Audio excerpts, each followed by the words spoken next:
Hello and welcome to the season finale of the Gust of Wind podcast with myself, Steuben, and co-host GazerBeam2K. Gazer, how's it going, dude? I am okay. Slow weekend, didn't do a whole lot. Actually had the power off all day yesterday. We had our breaker box changed out. I missed going to we had a new shop open up. There's like so many shops in this Fresno Clovis area. We had a new shop open up. They ran a winter box. I missed it. I'm upset about it, but hey, now we have more power in this house. I can get a new microwave without blowing out breakers, and the computer can handle my computer now. So that's the main thing. But I'm all right. Yeah, there you go. Right on. Throughout the week, I played twice. I won one little tournament. The other one I lost. I played a Zoroark box this time, and the tournament I won, it ran so smooth. It's just smooth. Do you think for season 2 you'll actually play a real meta deck? Meta deck? I told you I tried Palkia and it hurt my head, so no. Okay. But yeah. I don't know. I mean, gotta live a little bit, man. You can't just keep hoping that, you can just cheese a win with these single prize Pokemon all the time. I mean, I won a tournament.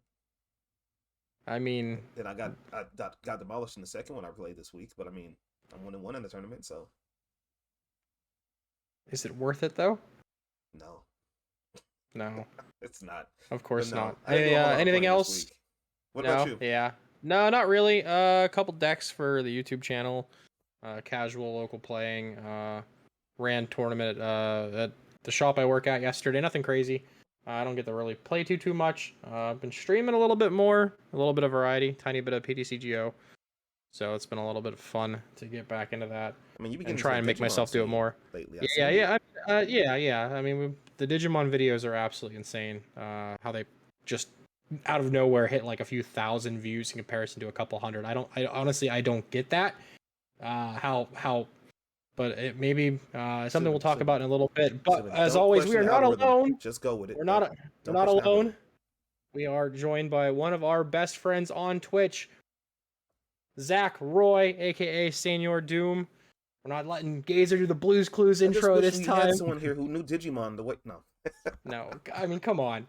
Doom is a awesome streamer, player, and an artist. How's it going, dude? Welcome in. That's going pretty well. Thanks for having me on. You forgot to say tournament organizer as well. Yes. Tournament organizer. I have it, in our little notes section and all that. We've been doing the Tournament of Doom every Friday night on Limitless and streaming them and commentating them. And both Gazer and I have been guests commentating. If you had to pick between the two of us, who is the better commentator? Doom. Let's hear it. I would choose the Pichu stuffy behind you, Steuben.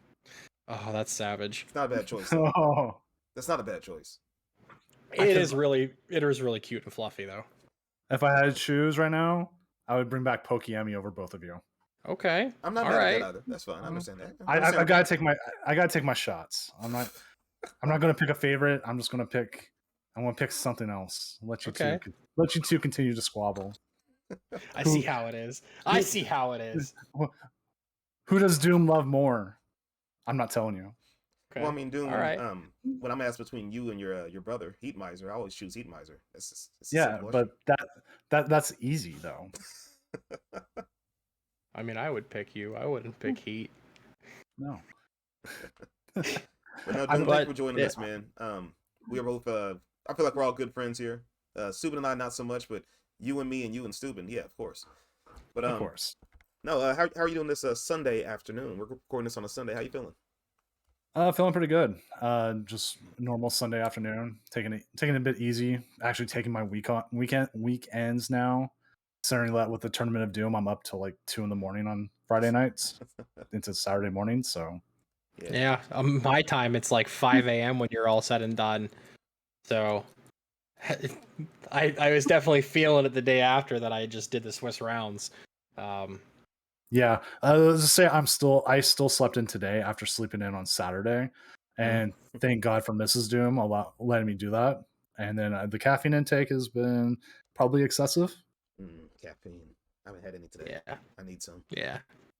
I'm on energy drink number 2 today. I'm a little bit wired up. Lucky. Yeah, I'm all about the C4 Skittles. Oh, dude, those are so good. Oh, I've seen Have you that had same thing. the strawberry starburst one? Yes, I like the Skittles one better than the Starburst one, but that Starburst one is still pretty high up there. Yeah, they're like number 1 and 2. They're super good.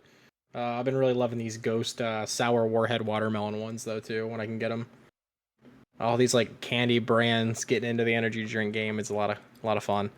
Dangerous, but it's fun. Yeah, Very. it can't be safe, right? So for anybody who doesn't know who you are out there, because like clearly the two of us, we know you pretty damn well. If you want to give a slight introduction to yourself to the listeners who haven't had a chance to catch you whatsoever. The easiest way to put it is I'm Senior Doom, professional illustrator, tournament organizer. I like to say mediocre TCG player. That's just me being down on myself. I feel like my games have gotten better We all I do it. started streaming. I'm I want to be Pokemon artist who somehow stumbled into the Digimon realm. I have no idea how that happened, but now I do so much more Digimon work. But yeah, I'm all over the place. I do lots of things. Tournament organize, Tournament of Doom every Friday, 7:30 Pacific. It's the real test. I mean, it's a marathon, not a sprint. And yeah, that's the easiest way to put it. Also, hashtag hire Doom. I am looking for a job. So There you go. As always, we'll have all the links and plugs and everything down in the description and all that kind of nonsense to Website, find. Twitter, YouTube, Website, yeah. everything. Check out his playmats, commission his art. I have emotes done by you. Same here. I've got the Likewise. 3-piece Greninja. I've got the Shock Togepi.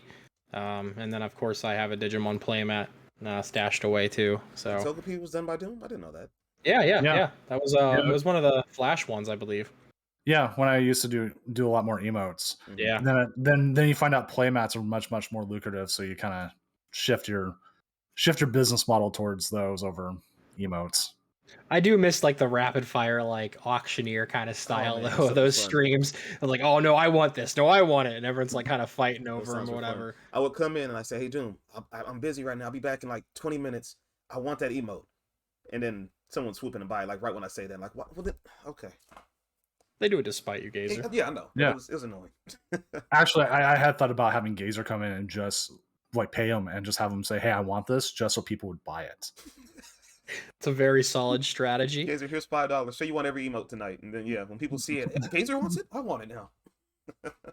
Oh man, yeah, no, it's a wild world. How like in the past year and a half, like we've all just kind of like moved around content to content. You used to do more art and just play PTCGO. Now you're doing less art on stream and more tournament hosting, and then you even playing Mario Kart this week, which was fun to watch and hang out with. So you're kind of a jack of all trades right now on Twitch. Yeah, Pokemon's still like the number one thing. It's the number one draw.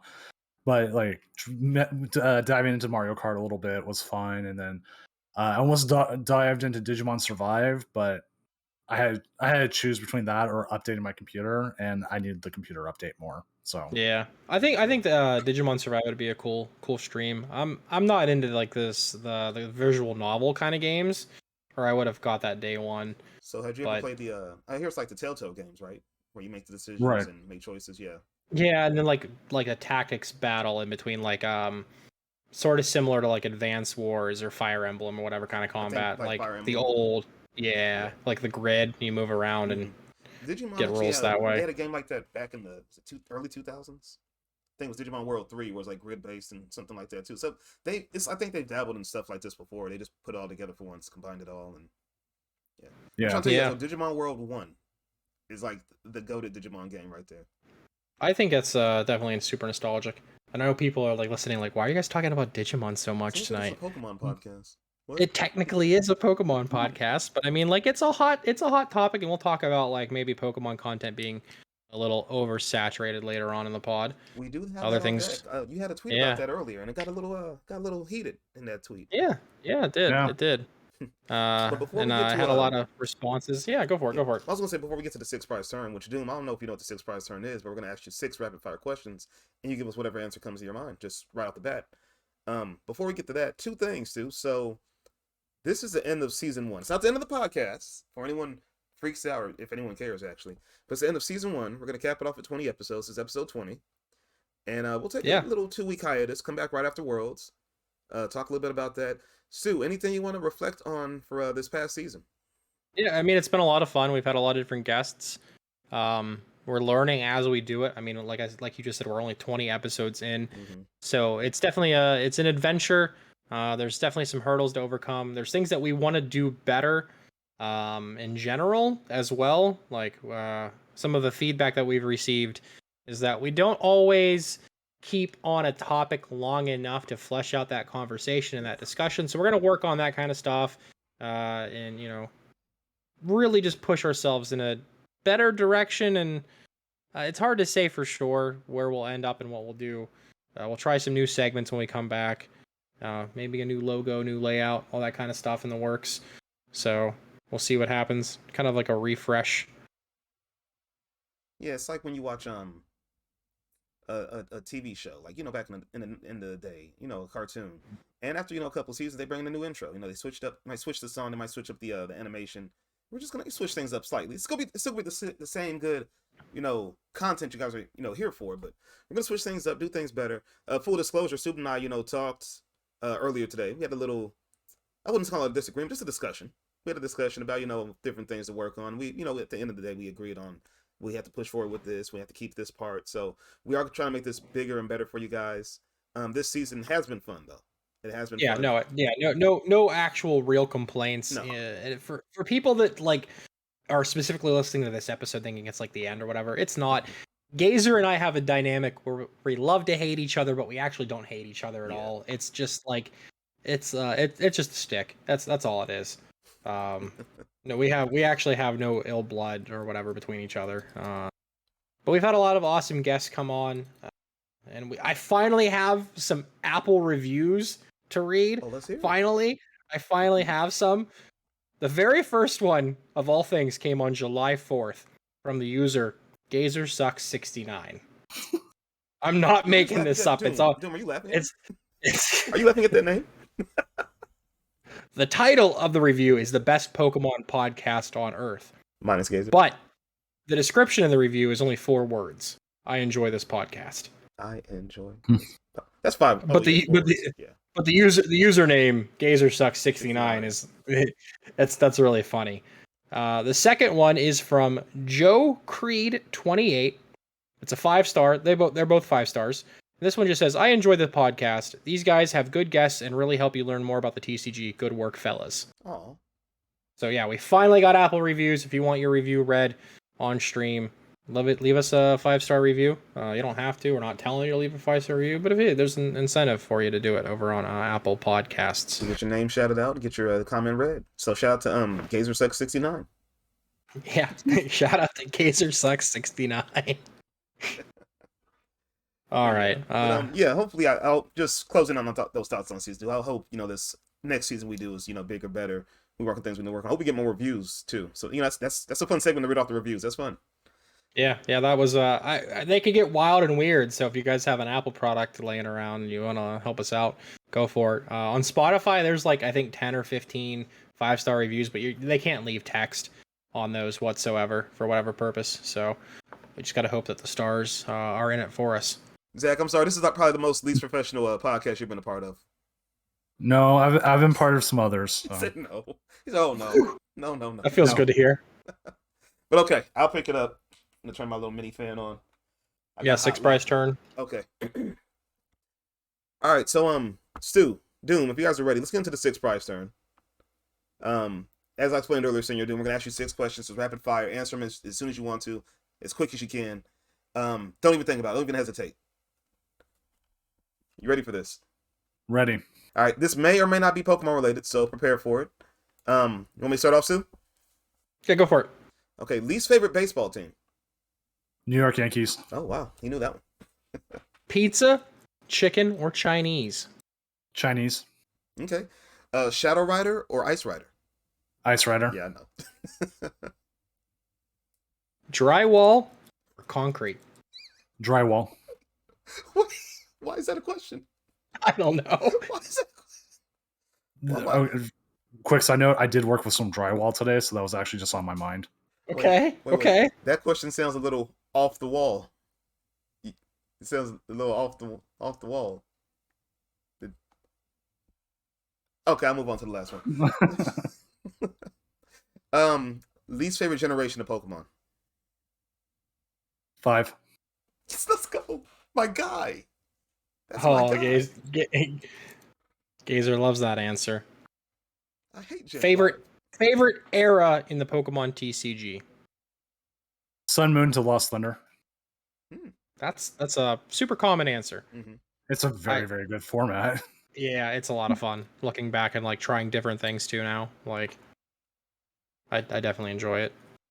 We have a few built. I've got that Gardevoir Swampert, Solgaleo deck built, stashed away. I love that. And then M's got Gliscopod Zoroark. So we occasionally bust those out and play. See, that's when I hopped right back in. I played for a while, stopped right when Sun and Moon released, and hopped right back in when Zoroark and Gliscopod was everywhere, and I was so confused. I missed like 2 or 3 sets. Just not playing online. I hopped back in. I'm like, what is this? What is happening here? So I caught up, Zoropod. but yeah, Zoropod's one of my all-time favorite decks. Mm-hmm. Oh, and Trampa was everywhere too, and I was so confused.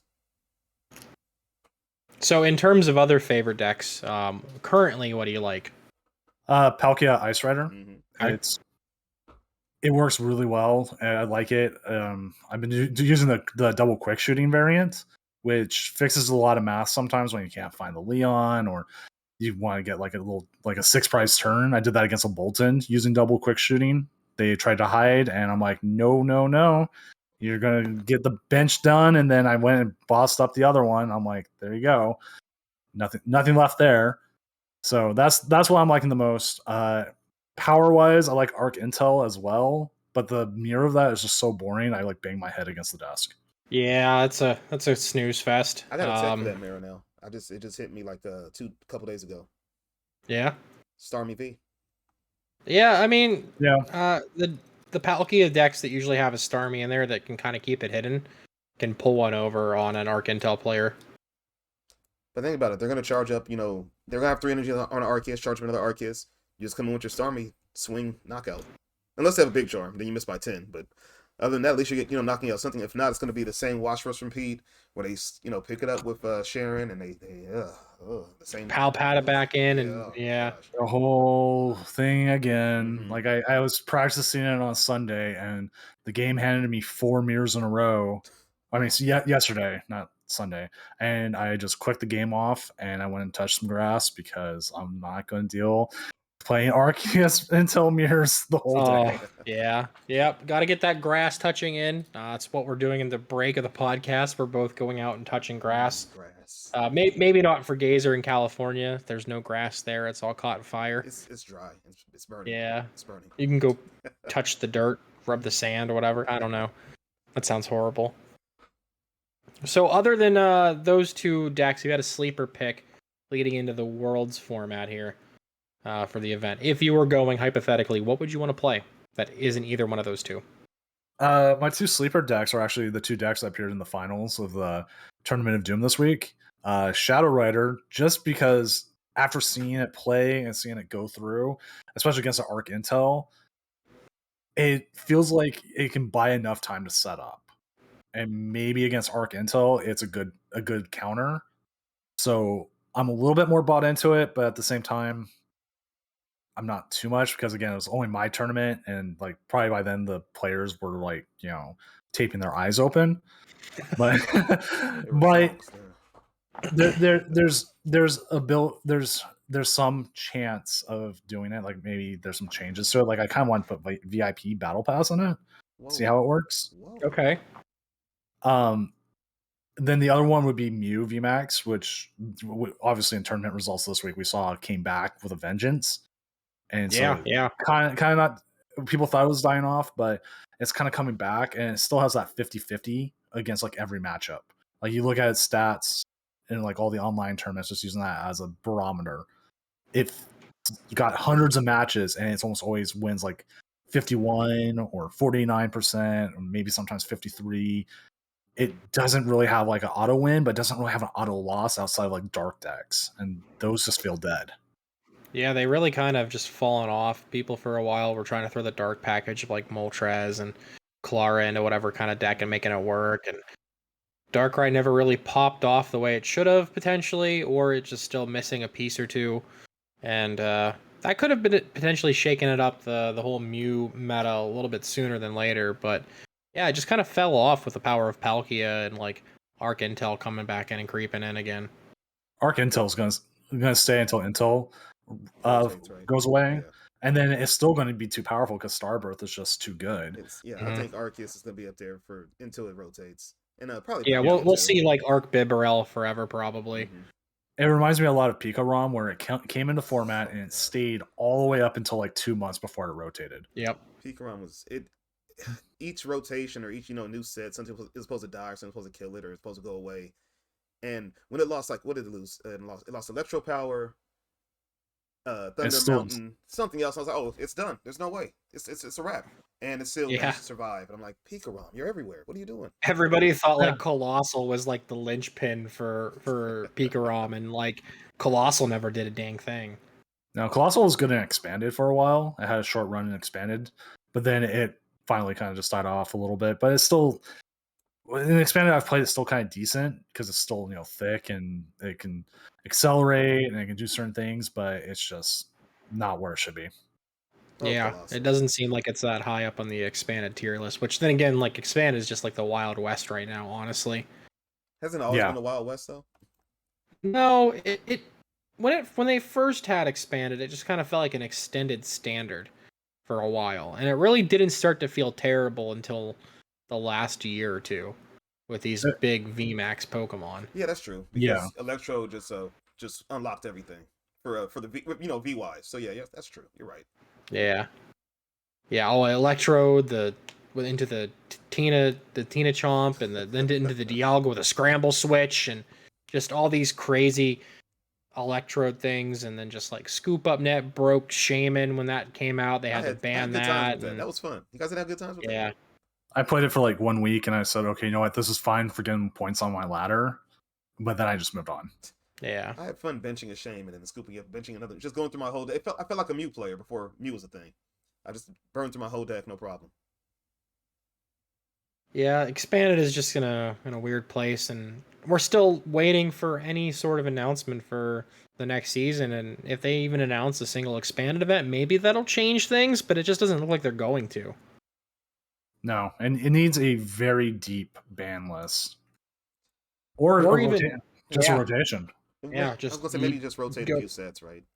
Yeah, go XY on or whatever if they have to. I almost wonder if you wanted to ban VS Seeker from it. Yeah, that could be an interesting take too. What if I feel like things like Compressor have to leave. What if you just ban Standard from Expanded until it rotates? Go the opposite direction. That I think that'd be a big gatekeep on people even trying to get into it. Yeah, that's true too. You're a good point. I think it'd be good for playability.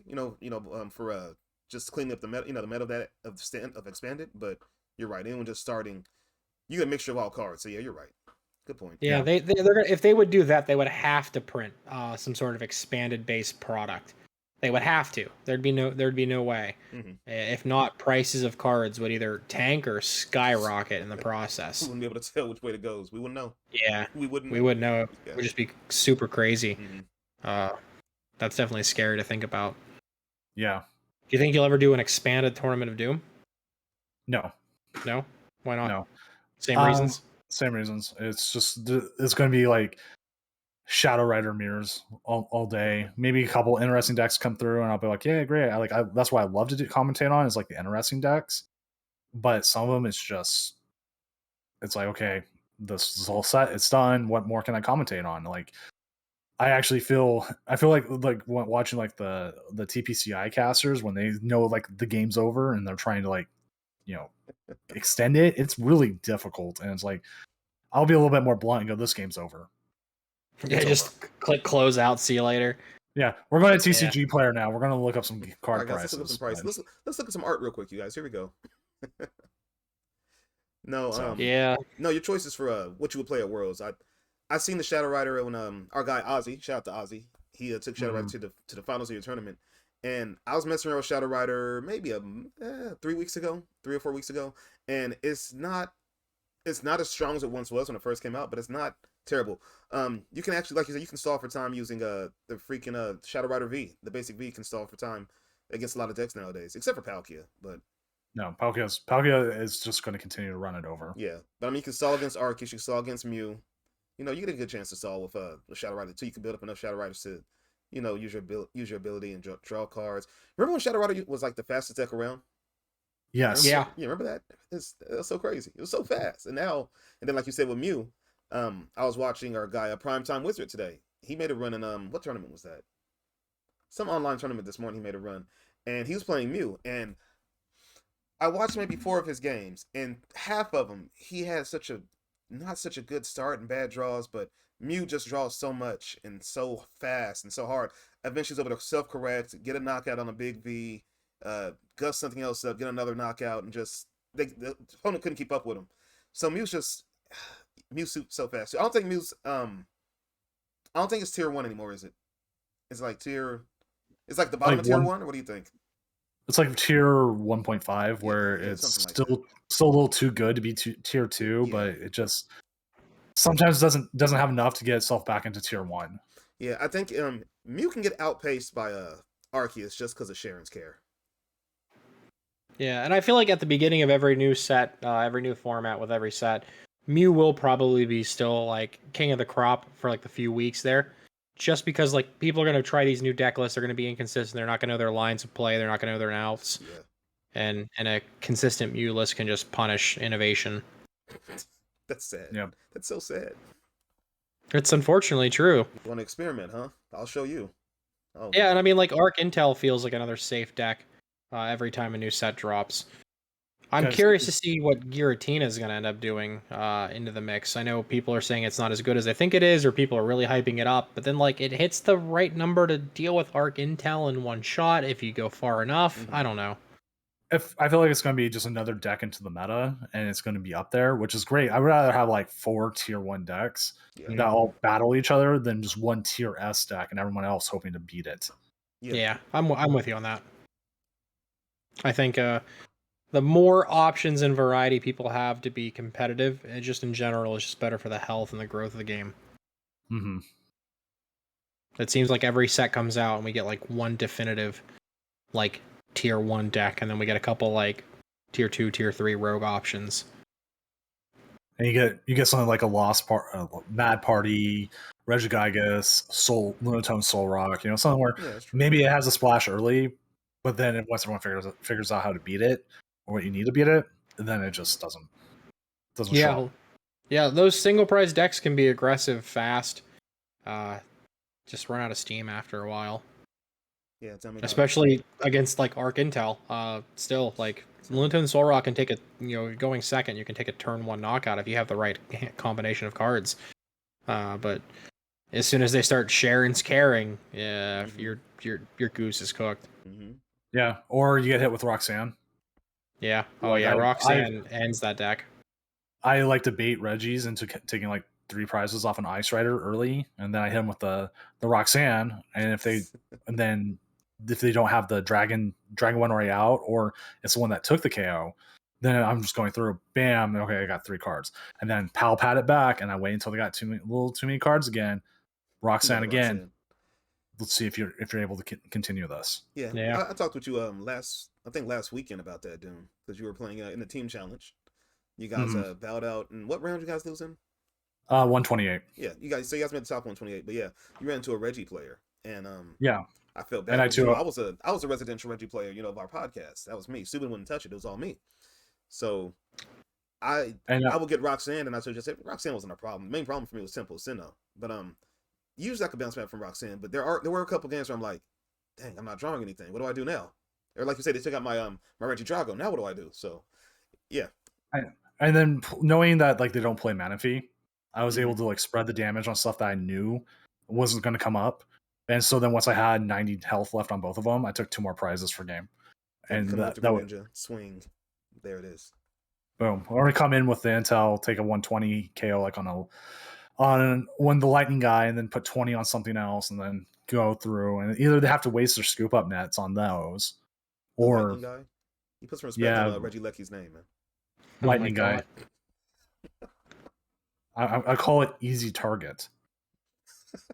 It's the 120, so my Yeah. Inteleon can take a one-hit KO on it. True. So it's Yeah. easy target. And if they're not trading up, then it feels really bad for them. Mm-hmm. So And then on top of it, I play Manaphy, so if they try to do the extra bench damage move, nope. That a lot of times that would swing games in my favor when I play Reggie, doing the extra 40. But with that Manaphy, nothing I can do about it. So yeah, I know exactly what you mean. Yeah. Manaphy feels almost like it's needed in the format now. Like this is my okay. If I had to choose a third deck for a sleeper deck, Urshifu. Yeah, I feel like that could be like a Tord special coming out of nowhere, like Team Limitless. I Yeah. don't know. The spread damage 120. The spread like damage is ridiculous. You're right, but if you go up against an Arc Intel, and they put the sandworm guy, whatever. So you got Dunsparce. I don't even remember Dunsparce's name half the time. Like that on the bench, and they don't have a Manaphy in deck, or they haven't benched their Manaphy yet. There goes the Dunsparce, and then you can take out their Intel as one of their baby Sawbles, or go after those, and then it becomes harder for them to function because then they're not just grabbing the cards they need out of deck.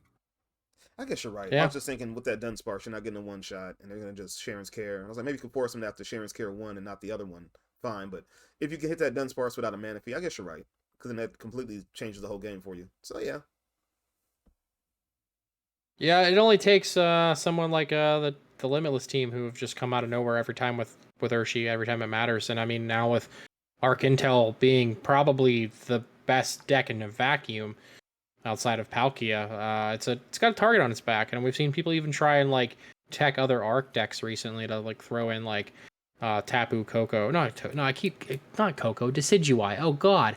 But we've seen the two of them together anyways too, Koko and Decidueye with Arceus, and then Zapdos maybe could come back too. Who knows? I'm sure people Bolton pop up a lot more. You guys? Bolton VMAX? Yeah, the VMAX and VMAX. No, I haven't. I've seen one player playing it. Really? I've had him on stream. I've seen a lot. I've seen a lot in tournaments. I've ran into it a few times on a ladder, and someone locally had one of those, and it was actually a good call. Bolton V, I don't like the VMAX that much, but it was working because it hits Palkia right now. So I think the Tapu Koko version is better because you have more comeback potential with it. Like if they go ahead of you, then you're coming up and you're paralyzing. And a lot of decks are not playing Switch currently. They might have a rope. They might have one Switch. Not as many as you think. So the paralyzed is actually a little bit underrated. Yeah, a lot of those decks are like focusing on using Scoop Up Net to pivot around if they have to. Yeah, just air balloon, things like that. Mm-hmm. Do I see it winning Worlds? No. Probably something will. They'll probably hit, and then someone will Sharon's Care loop, and then just doesn't matter. But yeah, now if you swing it into a Palkia, then that's all she wrote. But into an Arc, you're gonna have some sort of like other attacker in that matchup to be able to get there. Yeah, because of the Sharon's Care, Arceus from the bench, go forward, evolve, swing, and the same roster transfer. I hate Arc Intel. I don't hate it. I hate it so much. Single prizer, that's kind of like your game over, honestly, unless you're playing some sort of like gimmick deck, which you almost always are, Gazer. You always play these stupid gimmick decks. 2 weeks of you talking about Ambipom nonstop. It was a fun time. It was a fun ride. You've already given up on it, though, haven't you? Yeah, I have. It was fun though. I had that 1 week where I went like 3, 2, and 1. I was like, this is gonna be okay. I'm gonna be all right. And then it's been bad ever since. But it was fun. Yeah. you gotta do a little bit of fun. Like M still has the Mad Party deck built together. It's slapped in a deck box as she played it now, but she still has it together. Hey, could be a thing, right? And I still have she has Ditto Darkrai and Dragapult and all that kind of stuff together. Yeah, the Dittos are in there. Yeah. So yeah, could be a thing. But let's pivot. Let's switch it up real quick. Doom. Deep question for you. Subin touched on it a little bit earlier. And even earlier this week, on Twitter, there was a whole war going on in that subject.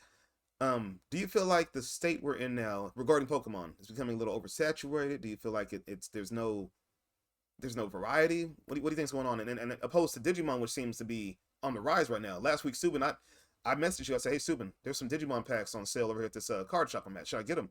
You're like, oh, those sets aren't that great. And now I told you the price. He's like, oh, yeah, get them.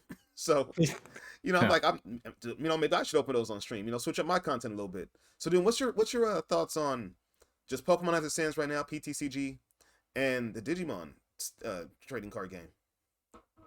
Pokemon stuff feels like we are saturated. Like we've hit a ceiling, and we haven't figured out how to break through it. And like you can talk about, you can look at Yu-Gi-Oh, you can look at Magic people. They're constantly hitting numbers like bigger than us, and Pokemon's supposed to be the number one card game. And even if you look at like the sales are there for yeah, us, so it should be. But and you look at like the Pokemon trading card games category where you have a lot of the breaks and stuff. Again, it's hitting a rough, and as a community and everything, like I don't know what we need to do now to like break it. But let me pose you this question, and you too, Sue, and you can chime in too. We had the announcement a few weeks ago from Leonhardt. He's huge in the Pokemon community. Regards to opening packs and not breaking necessarily. Opening cards on on his YouTube channel. With him having a team now that's actually play competitively, and he's getting that aspect. Do you think that's gonna help, hurt? Nothing's gonna change. What do you guys think? If as long as he features it on content and he fully backs it, it should help. That's true. As long as it's featured on his YouTube channel, his main stuff. If it's not, if it's just something he has his name attached to, it might not help. You're right. What do you think, Stu?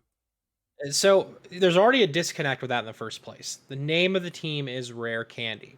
There's been a content creator in the competitive scene of Pokemon named Rare Candy for at least the past 7 to 8 years at this point.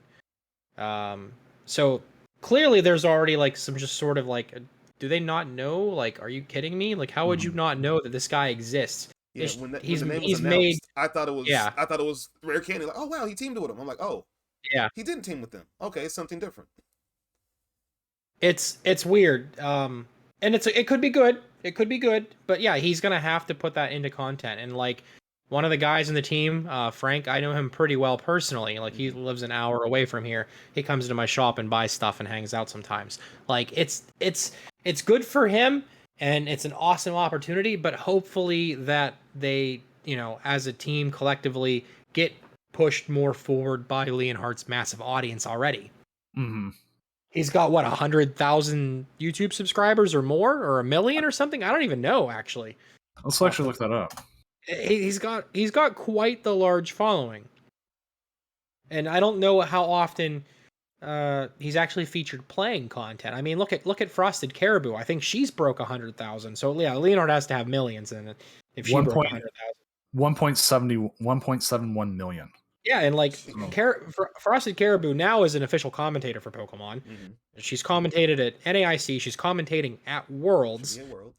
She does openings, but also does play content and even held her own tournaments and casted them. So like, if Leonhardt would do even a fraction of what Shelby has done in terms of competitive content, I think it'd be great. That's just like my 2 cents on that. And then earlier, like you said, Doom, like hitting the ceiling. I think you're also right with that. A lot of people want Pokemon to become esports, and Pokemon is like one of the biggest media franchises in the world by sales and numbers and viewership and just in general, just Pokemon as a blanket over all of it. It's like I think 5th or 6th or 7th or something in media franchises in general. But 90% of the people buying cards aren't buying them to play. People aren't tuning into PTCGO. The YouTubers that open packs and just do whatever for Pokemon have insanely higher numbers than people who make competitive content. I think like the biggest competitive channel is probably Mahone, and he's not even at 100,000. He's approaching. He's getting there, but he's not even there yet. You're exactly right. Yeah, and yeah, there's a ceiling somewhere, and Twitch does nothing to help content be discovered. The 2 categories existing as their own separate thing definitely doesn't help anything there. I mean, and if everything was bundled into one, though, it would be worse, wouldn't it? And this is going to sound, I mean, not necessarily, because then that would potentially open up more eyes. I've actually had some decent numbers going in when I've accidentally tagged for Pokemon trading card game and gotten people to come in. Yeah. And I mean, like, it's different too, because like that category isn't actually meant for like the physical trading card game. That category is meant for the Game Boy game. Well, okay, we'll use Digimon as an example. The category they use to play the physical card game is meant for like a PlayStation 1 game. Yeah, there isn't an actual category on Twitch for the current iteration of the Digimon card game. They use Digital Card Battle. Then yeah, that was a PS game. So it's weird, and like we've seen people like Mario's Gaming World and Max DePera and True Champion Steven hit like partner or get very, very close to partner in a super small category, but has massive numbers. I think like Max currently is super close to partner and doesn't even have 2,000 followers on Twitch. Yeah, he's almost there. Yeah, and that's crazy. And like most of the stuff that they do is it's webcam battles, and you see Pokemon creators in general, not just on Twitch, but everywhere else, doing high budget, high editing, high effort content, skits, and all of these sort of things with editing. Like look at Hot Chalk, the skits that he does. He's only got a few thousand subs on YouTube. Yeah, I've talked to Hot Chalk before, and I've checked out his his YouTube, and I watch his skits, when he puts them out, and I was like, wow, this guy must be doing really well. And I looked at his what he had on YouTube. I'm like, oh, he should have more subs than that. Yeah, and it's just like I don't get it, whether it's the platforms that don't want to push this sort of stuff, or if it's just that we've hit our ceiling as a competitive community, and what we need to break through that glass elevator or whatever, I almost think it also comes down to, and this is something I noticed with like selling Digimon playmats and stuff, people get behind characters if they can't get behind players. We have some players we can get behind, but it's not as prominent. Like we don't have this super huge history like Magic has, where you've had the same competitive players for like 20 years, and you're like, yeah, this guy's great.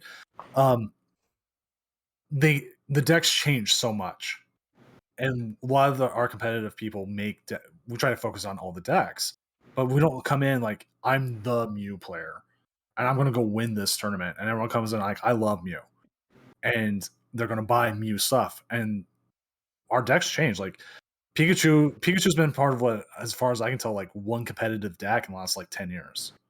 Yeah, Pikarom. Yeah. Oh, does that even count? I mean, what Pikarom and then an Arc Pikachu. So yeah, more recently, like okay, so the flying Pikachu. Yeah, I forgot about that. But when he said first, I couldn't think. I'm like, what? I said, what? Yeah, Pikachu. Yeah, but the people recognize the Pikachu, and if it's a competitive deck and someone's using it, then they'll come in more in. Like I've noticed on my own channel and my own views, when I was playing a lot of Arc Flying Pikachu, it was a lot higher than when I moved to Ice Rider Palkia. Like people were staying longer for the Ice Rider Palkia, but I had more people coming in and looking through, see the mascot. Hey, Pikachu, I know that guy. And they right. Okay. Yeah, I get that. I get that. So, and like, whereas in Digimon, everyone likes like Mastemon is my top seller. You can kind of see it right behind me here. It's got a competitive deck now, and people who are playing it are watching their numbers go up because people like that character, and they want to see her, and they want to see the deck, and then they're showing up for it. Yeah, I mean, like to reference Max again, he primarily plays green. People know him for Nidhogg and Digiburst. Yeah. So that's part of it. And you see that with a lot of like Digimon creators too. And I know we're throwing that into the ropes, but it's a smaller card game, but it's getting way more views without like, and I know it sounds stupid to talk about it, and people will hear me say this stuff and like they're like, this guy's a douchebag for saying this, but the very few Digimon videos I've done on YouTube in recent history have completely taken a crap on my Pokemon content, and I put more effort into the Pokemon content. I actually say the same thing. I have a Magnamon drawing that I did a speed of. I just sped up my Twitch stream to 1,000%. Has more views than outside of me bitching. Excuse me, sorry. Didn't mean to use that. You're good. It's fine. Okay. Complaining about Pokemon Live. You're live. You're talking about on your YouTube, right? Yeah. Because that live video you put out did pretty well, in my opinion. Yeah, that's probably my best one. So outside of that, okay, I thought you said yeah, that one got boosted by Mahone. That got boosted by a lot of people going, yes, I agree with this. You put this into words we needed. Oh look, playmat Steuben's holding. Yeah, Emily. This is the one Emily has. So she played yellow and purple. So Whoever made that playmat for you? Oh, I have no idea. No, he's sitting here on stream. To be honest, I'm almost up to 500 of that one sold. Jeez Louise. Which talking about that, selling Pokemon playmats, that one there with 500, like is almost like 1,000 times more than I've sold of just Pokemon. And you said you need a job, huh? Yeah. Bro. Well, I'm looking into more small business okay, kind of stuff. Okay, I'm like, so, bro, self-employment guy. That's all. Just become the playmat man. If anyone knows where I can get custom deck boxes made, that'd be great. If you can forward that to me. That seems like something people would buy from you. Yeah, that sounds good. Well, I have some ideas, both Pokemon and Digimon related. I also have a new idea for a Pokemon playmat that might actually make people happy. Because going back to that character thing, I started thinking, I saw people were using Magic playmats based off their type. Like they would always be like, "Oh, here's my blue, here's my black mat and everything," and kind of basing around the energy types. Yeah, and I mean that's a valid point though too, that people buy the characters and use merchandise attached to it. But like with Pokemon, say for example, like people will read into your playmat and your deck box and your sleeves, not just on TCGO but in real life, and kind of like get an idea of what your deck's going to be in advance. Like if somebody rolls up with like a Gengar playmat and Gengar deck box, are they going to play Gengar?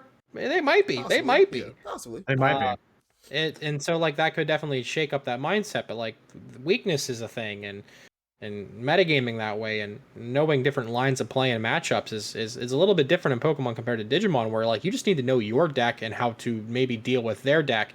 There's no weakness. There's no like type advantage or whatever. Like there's bad matchups, sure, and different game mechanics that can get a one up on another player, but having a thing like weakness and then like just be like, oh yeah, this is my favorite Pokemon, here's all my stuff. Oh, what are you playing today? Oh, I'm playing the Pokemon that's on the playmat. Yeah.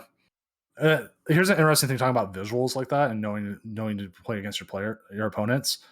There's something I started doing right before the pandemic, and I started doing it again when I have played IRL. I take this finger right here, not my middle finger, my ring finger. Okay. I paint the nail. They get distracted by the painted nail because it's one painted nail, and I learned that actually from Penn and Teller. Oh, okay. A little Penn does the same thing, and it distracts the person more. Which it can be like, oh no, you're using that for cheating. No, it's misdirection, as in they focus more on that than maybe what the plays I'm doing. Mm-hmm. Okay. And then they'll see what's happening. Everything's still legal. I'm not going through and like, here, I'm going to shuffle my deck a specific way. It's just that one extra thing that throws them off.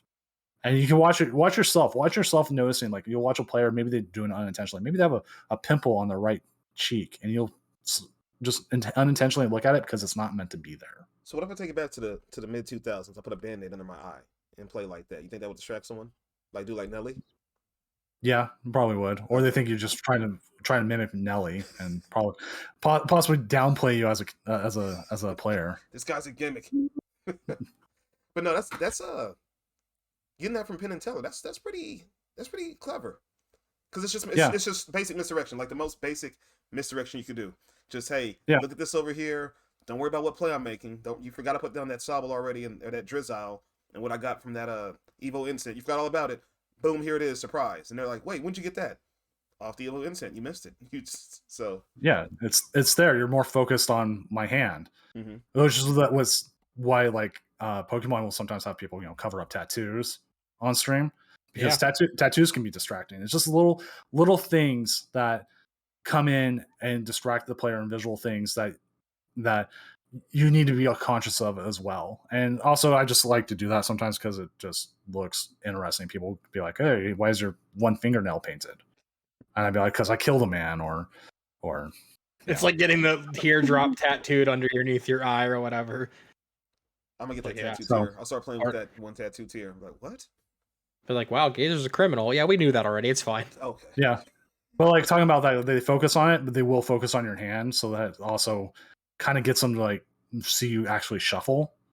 And so if you ever feel like you might be playing against someone who thinks you are cheating, they're watching your hands, they're seeing that. So okay, yeah, that's definitely another way to like get a one up on people without What- actually like doing anything like disingenuous. Right. You guys, the Gust of Wind podcast, where you can get all the cheating advice. I mean, all the tips and tricks you need from Senor Doom himself. We should Well, get we should get Zach Cooper on the podcast then, right? At that point. Oh, how to palm a card? You guys are going there.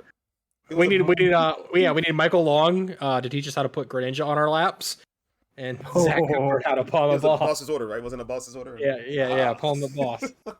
Oh, yeah, we're getting canceled now. Glad of the season finale is this episode. I killed your stream. I mean, your podcast. I'm done. Let's be real. We were going down anyway. Let's be real. Oh Lord, we're done for. It's over. Yeah, I mean, people will laugh at it or find it funny, or they'll call us assholes. They might get offended. I am kind of an asshole. I don't know if people figure that out over 20 episodes yet. What? I like to say, I mean, or people just say I'm blunt, and I like to say it how it is. That's a part of it too. It comes back. It comes back all down to visuals and like different things. It will either cause a player to be distracted, or they're good enough they can play through it. Mm-hmm. So it's not distracted like here's shiny, ooh, you can't see kind of thing. Even though rainbow rares will do that too, anyways. You know, it's just these things. Like I've really now started playing multiple energies because the difference in the energy count, the way they look, makes it a little bit harder to quick count. So they have to take that just extra second to process the stuff. When they count your energy on board or your discard pile or something like that, they're like, what? What? Yeah. It's like one of each full art research or whatever, and like throw them off. I noticed that when I was playing against a Blissey. Or visual warfare. That's visual warfare, isn't it? Yeah. So I'm playing against a Blissey. I'm realizing I'm taking an extra 2 seconds to count through their energy, and that's 2 seconds that I'm not thinking about my next turn, or it's distracted me enough that I lost my train of thought on which way I need to go. So I'm like, okay, how can I do that? Well, there's 30 arts of every energy, and I can put them all in there, and then boom. Yeah, that's kind of a cheeky way of doing it. I can definitely see that. And anyone who's listening to this that I play IRL, I'll let you know the secret. I talk a lot when I play, and it's not so much of me just I'm a friendly guy and I'm a goofball, I'm funny. I'm talking to hopefully distract someone, get someone to not notice what I'm doing. As far as my plays or the misplay themselves. Palming a boss. Oh, hey, look at that over there! It's Spider-Man. I have it in my hand. Go ahead, boss up that for game. When'd you get a boss? Oh, it was there. Yeah, I distinctly remember counting 4 bosses. No, in the discard. No. Yeah. Oh, sorry. I only have 3. You must be misinformed. No, but no, I do. I talk a lot from my mouth. Like, oh man, and I'll say things like, how many of those do you have? Oh man, I know you got that in hand. I'll just say stuff like that, and it might agitate people in a way, but if I can throw someone off their game just a little bit, because I play basketball. When I play basketball, I do the same thing. I just talk and I run my mouth and I talk to distract people, throw them off the game just a little bit, and it works sometimes. And I know you run off the screen, you run off to the side of the screen, turn into a white guy, do a backflip, and come back to being yourself. There was no proof that determined that wasn't me. That was me. Oh yeah, that wasn't you. You paid that guy. You paid that guy to do it. But no, the easiest way to do it, and you see people do it, is the people who flick the cards. That is purely a distraction method. They're not doing it for any other reason other than to essentially irritate you. Oh, I do it as a nervous habit, I guess, but I guess hopefully I'm distracted somebody in the process. Yeah. You sit there, click, click, flick. Yeah, I do it nonstop. That was started. There's a Magic article from like 20 years ago talking about doing that as a purely a distraction method. Oh man, when I got heavy into Yu-Gi-Oh in my late teens, that was the thing to do. You had to have a Spellground playmat, use KMC or Player's Choice White Sleeve, so you could do it the easiest, and then you'd slide your discard pile or your graveyard technically, and then pull it back and whatnot, and then you'd be able to move things around easier and position stuff as a big distraction. So basically, we're all terrible people. The 3 of us, we're all terrible. Yeah. No, every player is wild and terrible, and there's little things you can do. Not just 3 of us, all players. Yeah. Oh wow. Okay. It's like you said, you guys are like in basketball. You talk trash and you get the other person off their game. I do. I try to. So I yeah, like we're terrible. so. It's fine. I can live with that. That's fine. Yeah, well, you've heard it here first on the episode we're getting canceled on. We'll we see all- you never again in season. We all get player banned. No, yeah, But we're okay, in before trouble we now. say anything else incriminating to destroy our reputations any further, something big happened just in regards to the world of Pokemon. We talked a lot about Digimon and the trading card game, but it's Pokemon in general. Senior Doom, Subin, did you guys see the trailer that dropped? Yes. There's a Pokemon Direct this past Wednesday, and Scarlet and Violet had a new trailer drop. And any thoughts on that? I'm not as excited for it as I was Sword and Shield. What? So I don't know if it's just because it's the same generation and like it's still kind of the same-ish to me. It feels I can't stop thinking of Akira when I see the new legendaries either. Oh no. Like I just imagine there's going to be a shot at some point where you slide like Akira, and then that's going to be there, and that's all I can see. Still, we want to get into the legendaries. What are your thoughts on them? Yeah, I mean, one of them's a Flintstones dragon. Runs on all four, even though he's clearly got freaking wheels attached to his body. I think they say the wheels are like they don't move. I think his tail forms a wheel, and like I think his chest, like like when some lizards like have that thing on their throat where they can where it expands and decreases, stuff like that. Yeah, I think it's just kind of like for show. He doesn't really have wheels. I think. Well, the purple one is clearly Yu-Gi-Oh! 5Ds. So we're gonna have card games on motorcycles. Yeah, we're gonna have card games on motorcycles. I mean, I'm kind of with Doom on this one. I was more excited before these recent trailers. Well, I mean, if you look back to Gen 8, we had a dog with a shield in his chest and one holding a sword. So it's not necessarily the legendaries that aren't making it exciting or less exciting. It's the game mechanic, the special mechanic. You're talking about the new mechanic. Yeah. I can agree with that. I thought you guys were saying like the mechanics of the game. I'm like, really? I said because it's based off Legends Arceus, which I'm pretty sure we all favored a little bit, right? We all liked a little bit. Yeah, like the other Pokemon are cool. So far that they've shown off, and Fido, Lechonk, all those little dudes, Smoliv. And I use little dudes, non-gender specific. Everyone's a dude. He's a dude. She's a dude. We're all dudes. Hey. So. Then please don't ever get offended by that. And if you get offended by that, message me and we'll talk about it. How's that sound? That one guy from the podcast called me a dude, and I'm offended. Yeah, no, I don't mean it. I don't mean it that way at all. But like, it's just this game mechanic is either gonna make or break it. And people bitch about Dynamaxing and VMaxing and all the, and it is what it is. We have to deal with what they give us. But this just feels like they didn't have that sort of crazy thought. Like people have always thought about alternate types, and we've had things like alternate types. The region specific Pokemon, like the new Wooper. People are calling him Pooper because he's brown. He's poison. And yeah, he's poison type. So it's that's cute. I like the new Wooper. But yeah, I think the new game mechanic is definitely questionable. Hopefully we get more details about it, and we'll see what happens with that. I'm assuming it's almost just like Dynamaxing, 3 turns. I almost, knowing what I know from game development, they probably just side moved the Dynamax to it and changed a couple code things to keep things going. So it's like, okay, here it is.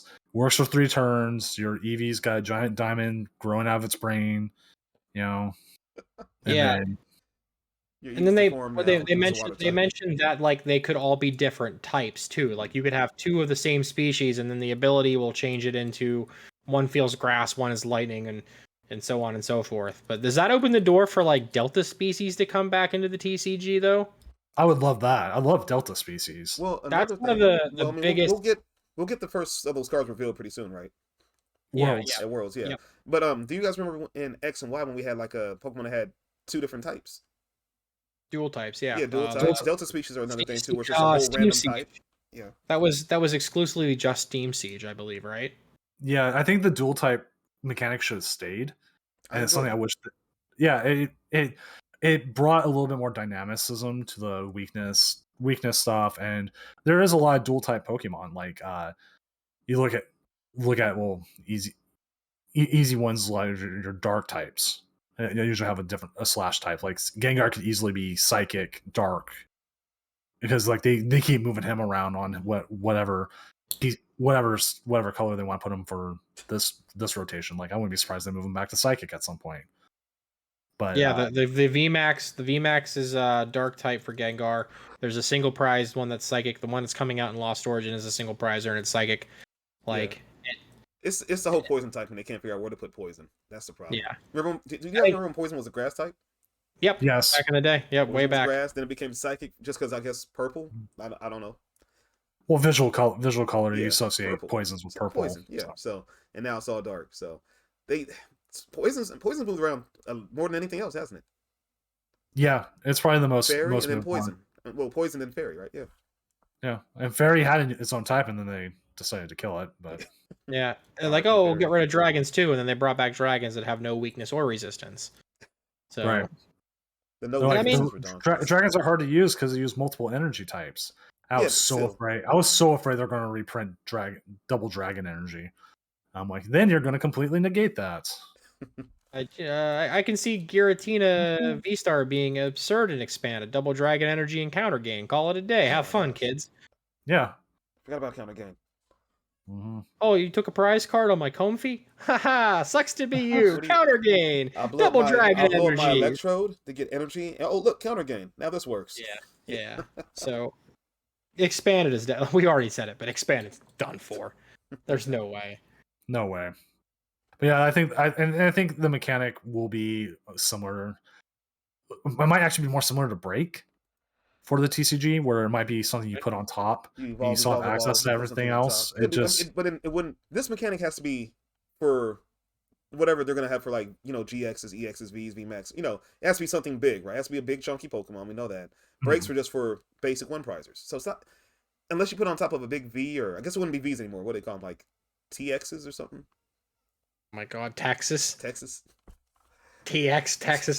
Here's my Pikachu, Texas. Is that a new city? Yeah. It's outside of DFW. Like, come on, we've had EX, GX, VMAX, V Star, V. They're gonna give us something else. At this point, like V Stars feel fine. Like they could keep V Stars going. They could keep Vs. They won't. It won't be Vs though. It won't be. Will it? Yeah. No. It should be. They've done multiple sets with like EXs. It's just they felt the GX came out because they added the attack. They did two sets with EXs, right? Or two. Black and white and X and Y. Black, white, X, Y. Yeah.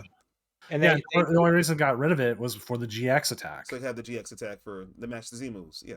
Right, and then you could evolve into it. So they were messing around with it, and then they completely threw that out for tag teams. And then they're like, tag teams. Yeah, and then like, we got to bring this back. We want to bring back the EX style, but like marketing wise, you bring back marketing wise and go, oh no, you can't because people would be like, isn't that just if you bring back EXs, isn't that weaker than a GX? So you come out with V, and now you bring back the GX thing, but you can't bring back GXs now, so you have to call them V stars with V star abilities. And so, V stars kind of feel like megas without the turn ending clause. Right. And so if you're smart, you can just keep going with Vs. Everyone knows what Vs are. And then is it V break or VT something else? Yeah, because then we have the future proofing problem where cards like Scoop Up Net. Scoop Up Net specifies no Vs and no GXs. So you could pick up your EXs, and if they changed into Texas TXs or whatever, we're getting or who I don't even know at this point. I'm gonna scoop up my Victini Tex. Yeah, my Victini ABZ or ACDC or whatever we're gonna get and like you've heard it. Okay, cool. Scoop Up Net, and then like we have the Sharon's Care problem all over again on everything else. Except it's an item and it's on everything. Yeah, and it's literally on everything. So like to keep the game simple, they should just keep them as Pokemon V and make the mechanic something V something. See, I was hoping during the GX era that we still have EXs, just single attacks, and then have the GXs be extra special. Like you could evolve it from a basic that you could find with something else, and then it has that extra attack that you can use once a game. And like I love that mechanic. I love that they brought it back with. Yeah, I felt like I love that they brought it back with V stars, even though the first one they bring back is Arceus and it's just completely broken. Any 2 cards you but- want. Computer Yeah. search. But it's still only once a game, and Yeah. it's still not bad. Yeah, and I mean, like, too, some of the rumors is that, like, Scarlet and Violet are based on the past and the future. The 2 different professors. The one seems like a cave woman. The dude's from the future. Mhm. The 2 different legendary Pokemon. Even though we've seen them side by side in this new trailer, one might be past and one might be future. And, like, there's Hisuian Pokemon in this game coming out too.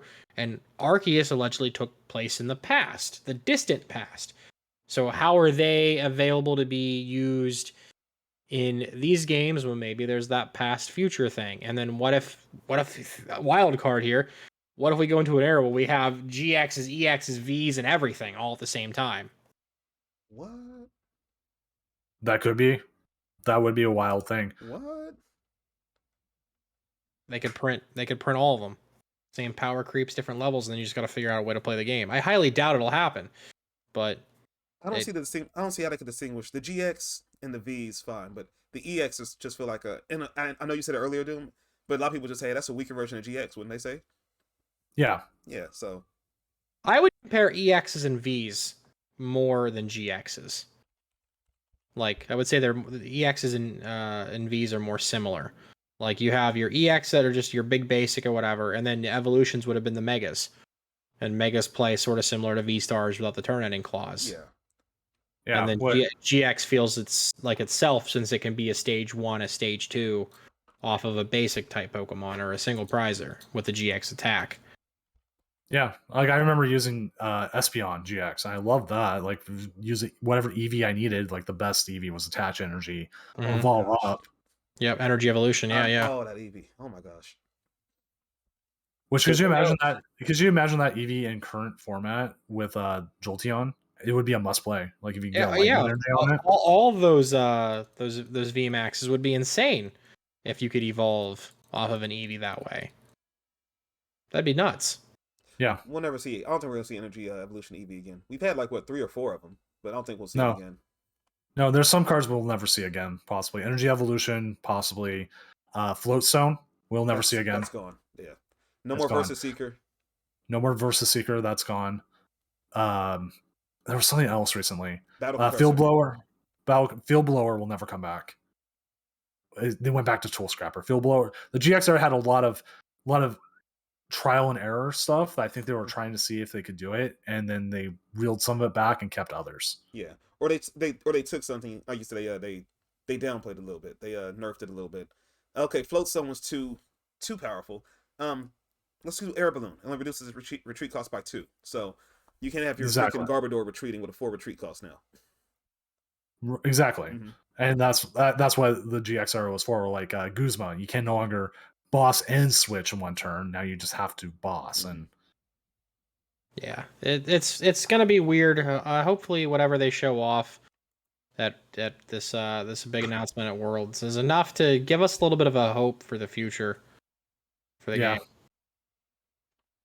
And I mean, Worlds could be the smallest Worlds ever. I mean, there's a lot of people that technically have invites, but with the way the economy is, and a lot of people are on Twitter of saying like, "Oh yeah, I can't make it. I can't travel overseas to London to do this." I think I read day 1's 8 rounds, but it might actually go down to 6 or 7 from people expected not to show up.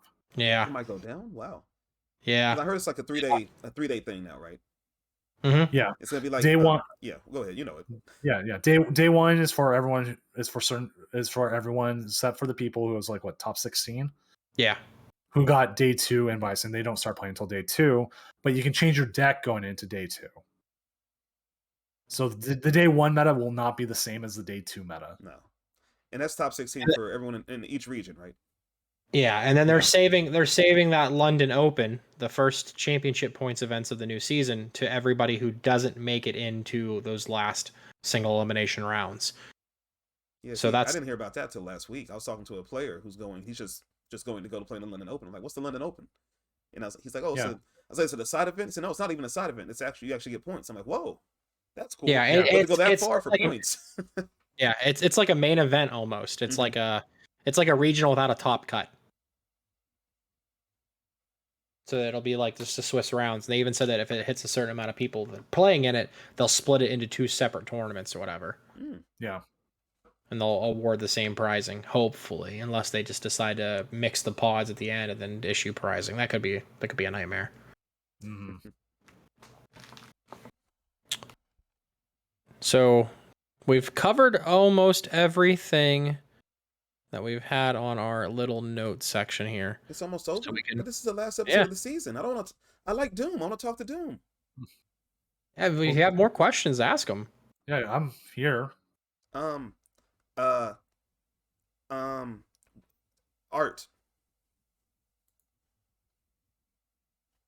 Yes. Art. That's the question. Art. Art. It's whatever you want it to be.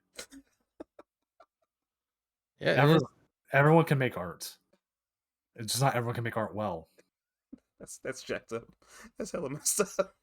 Listen, everyone can make art. Okay, everyone's an artist. Just some are better than others. Okay. No, there are some questions regarding art in our Q&A, so we'll get to those later. I'm just joking around. Yeah, do you want to touch on being a professional artist? I know this is a TCG podcast, and art's a part of it, like we talked about, and the play mats and everything going on with the Digimon split. But we wanted to be the one group of people who didn't like pester you nonstop about art in the podcast. Yeah, I know you get tons of art questions and tons of people to say, "Hey, let's talk to them about art. Tell us about this art and this and that card." So we want to get your opinion on other things. But is there anything you want to say art wise? I actually think we're in a very good section of art, Pokemon TCG wise. It's getting harder and harder to make like a worst card art. I think Vivid Voltage was the last one I had like a surefire. This is it. This is the worst card art. So we should be happy. They brought in a lot of new talent. I wish they'd bring in some more American talent. I kind of think the illustration contest was for that, and I don't know if they're looking for styles or not. I didn't agree with like half the stuff they put on in finals. Like I saw some other ones that looked way better, at least in my way I professionally judge. So that's always going to be a part of contention with like jury shows. Like I've been in other jury shows where I got in and then I took second place to a pencil drawing of a horse. That's a grudge I've had for like 20 years. I did this abstract piece and with like lots of technical details, and I lost to a pencil drawing of a horse. I was like, thanks. That's brutal. Yeah. So jury show stuff, like everyone's going to have different things to it. But like, I thought the Sizor, there's a 3D Sizor with him with like kids should have been in. Oh yeah. He's like holding the pencil or whatever for him, or I can't remember exactly, but I know what you're talking about. It should have been up there because it was also a new technical style, and like I think Pokemon pushing that because they pushed the clay style. I forgot her name right now. Yukimori. They have her stuff all the time, and it's amazing. And like this guy could come in and do like these cutesy kind of 3D stuff that still embodied Pokemon. It was great, but I also don't know what their judging rules were. They said to a point, but I don't. Usually, it's way more in depth than that, and so I don't know exactly what the full judging rules were. And I just want to see because there's so many artists. I would love them to do like even a not like a unglued set like Magic does, where they get like each card gets like one artist, and they just print these crazy cards that we'll never see play in standard or legal. They can even be stupid things like Pikachu the hot dog vendor, and it's just a drawing of Pikachu selling hot dogs, and his attack is hot dog water or something. It costs 1 water energy. Hot dog water. All right. Okay. Okay. So, dude, with that being said, now, will you ever do a stream where you do something that ridiculous? I would watch that, and I would give you bits for that, and I think a lot of people would watch that to see Doom draw Pikachu the hot dog vendor. Possibly the biggest thing with like usually when I'm streaming, I've already spent the whole day drawing, and I'm like done for the day. Yeah, I was there nights when you're like, Yeah, guys, I'm pretty over it right now. I think I'm gonna stop drawing and play some games. Yeah, I'm done with I'm done drawing. It's been 16 hours. Please, Yeah, I'd like to stop. yeah, that's true. Yeah, at one point, like it stops becoming a passion and it feels more like a chore sometimes. Yeah, like I've taken the week off from art this last week, but then again, also I've been businessman doom all week, like buy my art and then talking with vendors and doing the other side of art that people don't always know about, especially if you're selling prints or making stuff. You have to talk to so many people, and it can be tiring. It's just like, here I got to go talk with the I actually have a phone call with a person in China coming up. I have to be up at 3 a.m. for, and it's like, great, but it's hopefully getting some product and stuff I can do for art, and it's not something a lot of people know that happen with artists. Like, to a point, like I wish I could hire Mrs. Doom to do it more, but we have our own family problems and everything else. So that's why I usually hire someone outside. And even then, it's just a lot. Yeah, I mean, like I work at a card shop.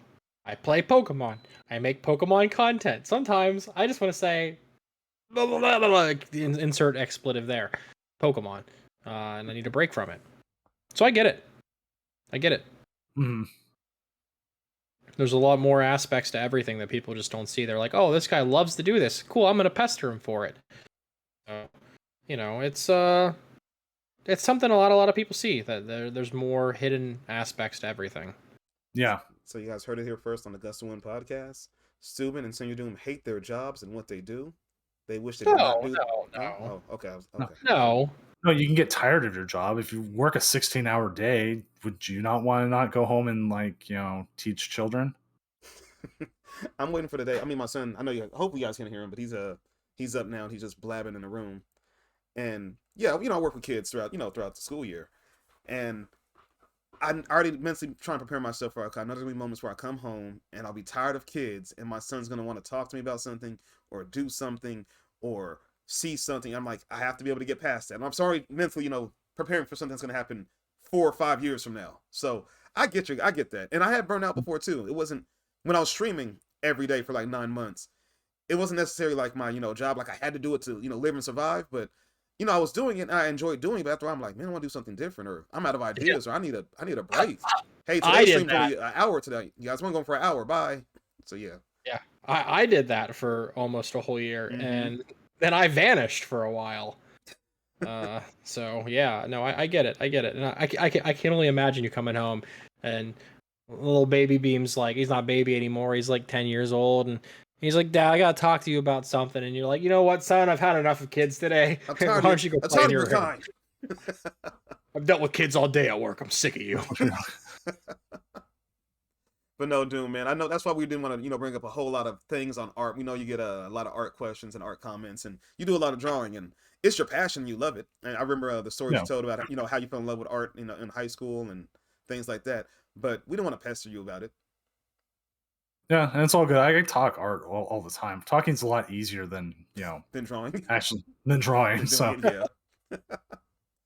Man. Well, when we get to the Q&A, there's a lot of questions that are in there about art, so we'll just kind of tackle that as we go.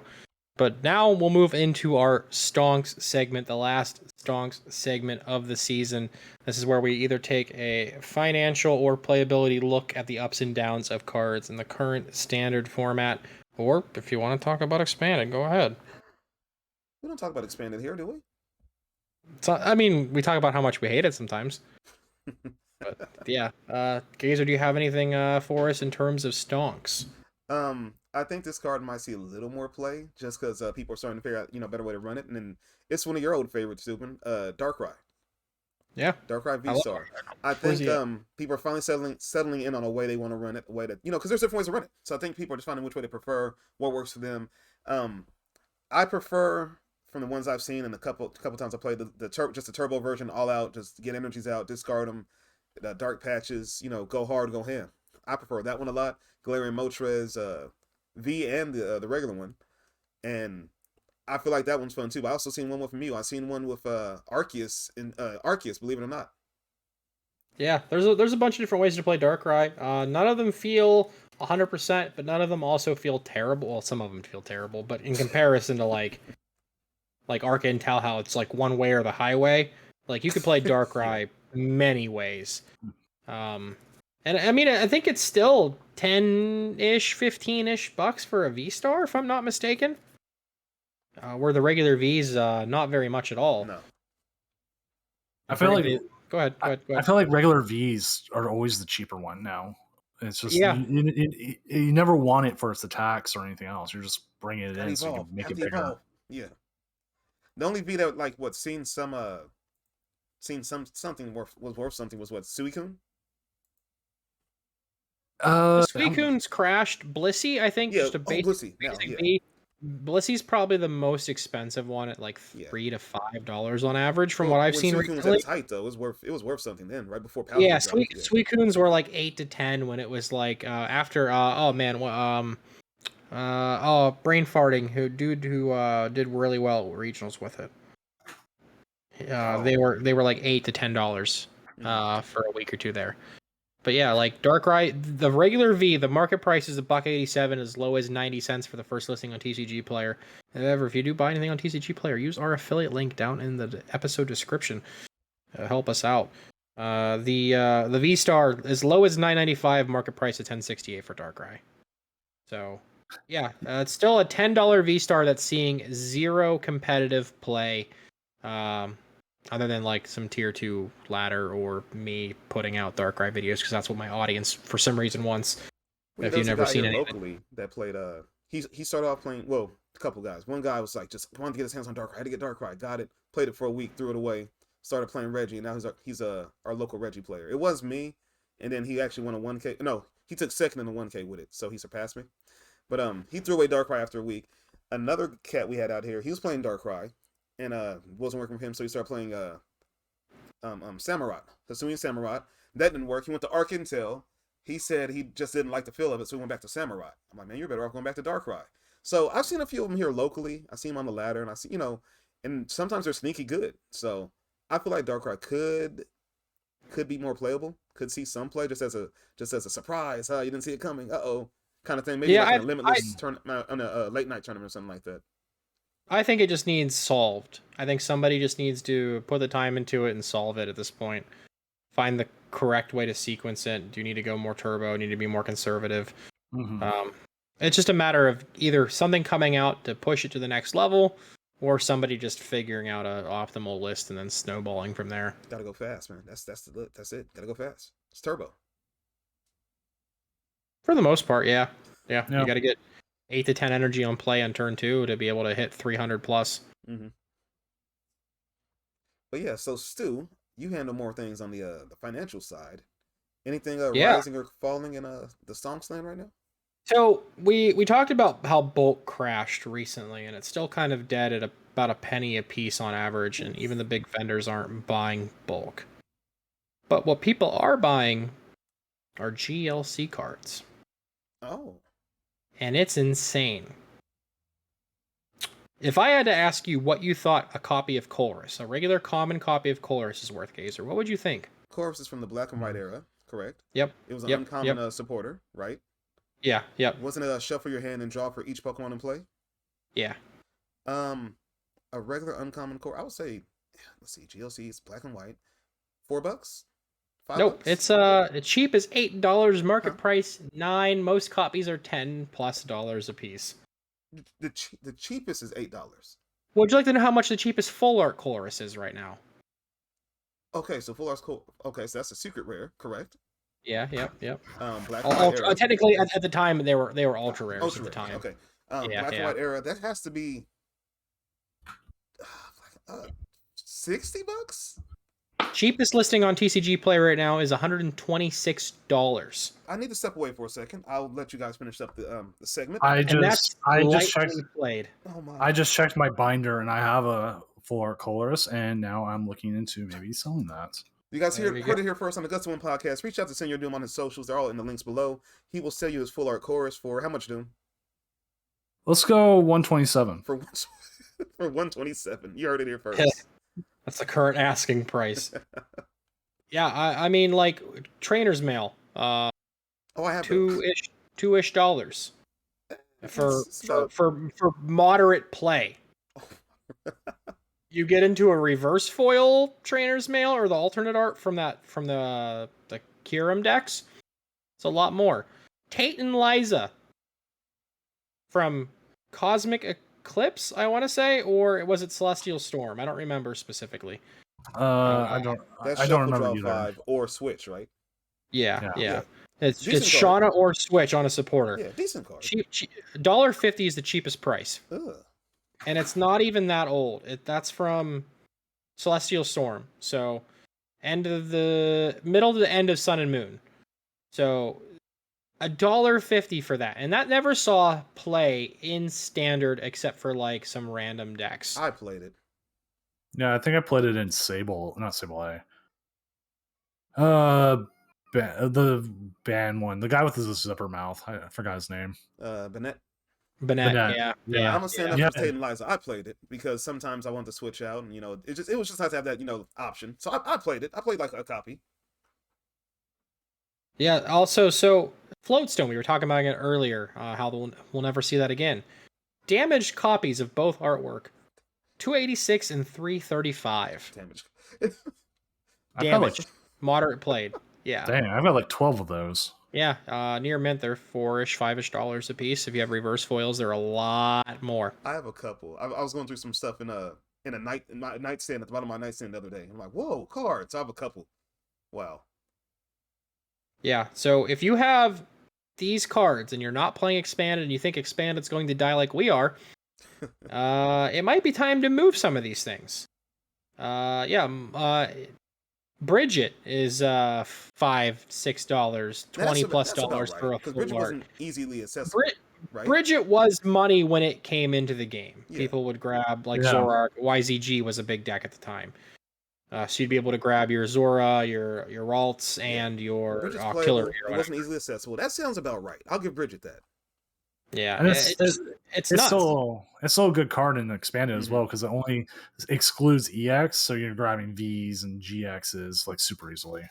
Yeah, and I mean like things that had multiple printings like Cynthia, it's a quarter, whatever. But the full arts and the shinies and the pretty versions and the regional versions, they're all insane. So if you ever played in a Pokemon League and you have old Pokemon League promos like that Colress, I'm sure that version of Colress, the Pokemon League version, is probably $15, $20, $30 is my guess, without looking it up.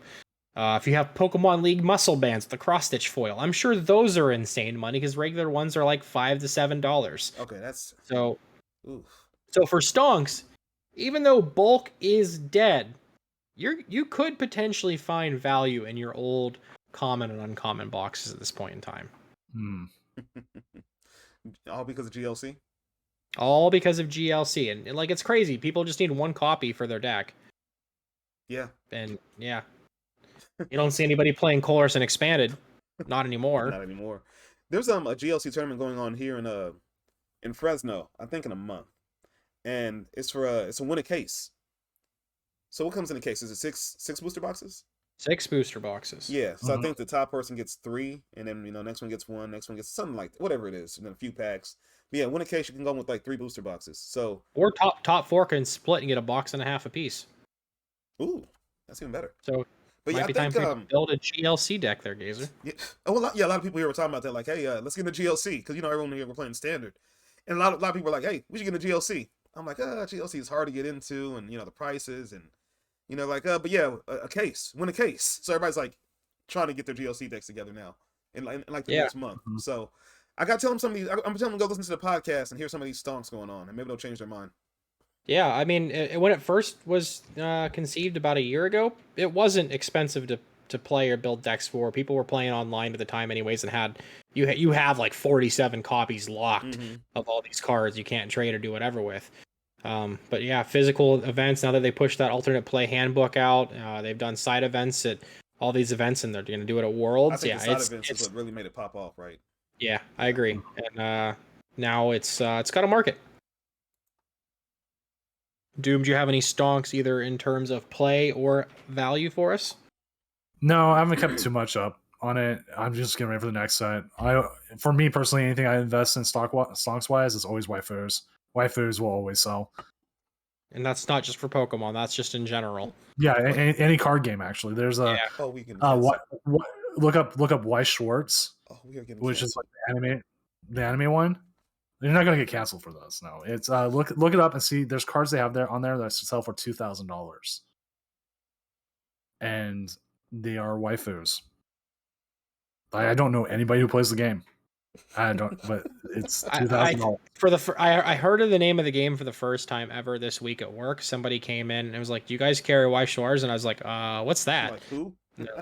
They're like, "Oh, it's a card game." And I'm like, we have Pokemon and Digimon, and if you want Krusty Match, we've got a couple packs of Kamigawa stashed away. Yeah, but yeah, if you look it up, it's all like anime based stuff, and people will pay. Yeah, I after they left, I looked into it, and like every set is a different series based on something else. Like there's even like Adventure Time has cards. Oh, A set based around it. Marvel has a set based around it, and then the rest are like anime, like Sword Art Online, and so on and so forth. That's interesting. Yeah, it probably has the highest costing cards outside of Magic, and it's literally because, yeah. So it's waifu the card game. Yeah. I still feel like we're getting canceled for this, but that's fine. Yeah, this is the episode we go down in flames. I might as well take you with me. Okay. Thanks, dude.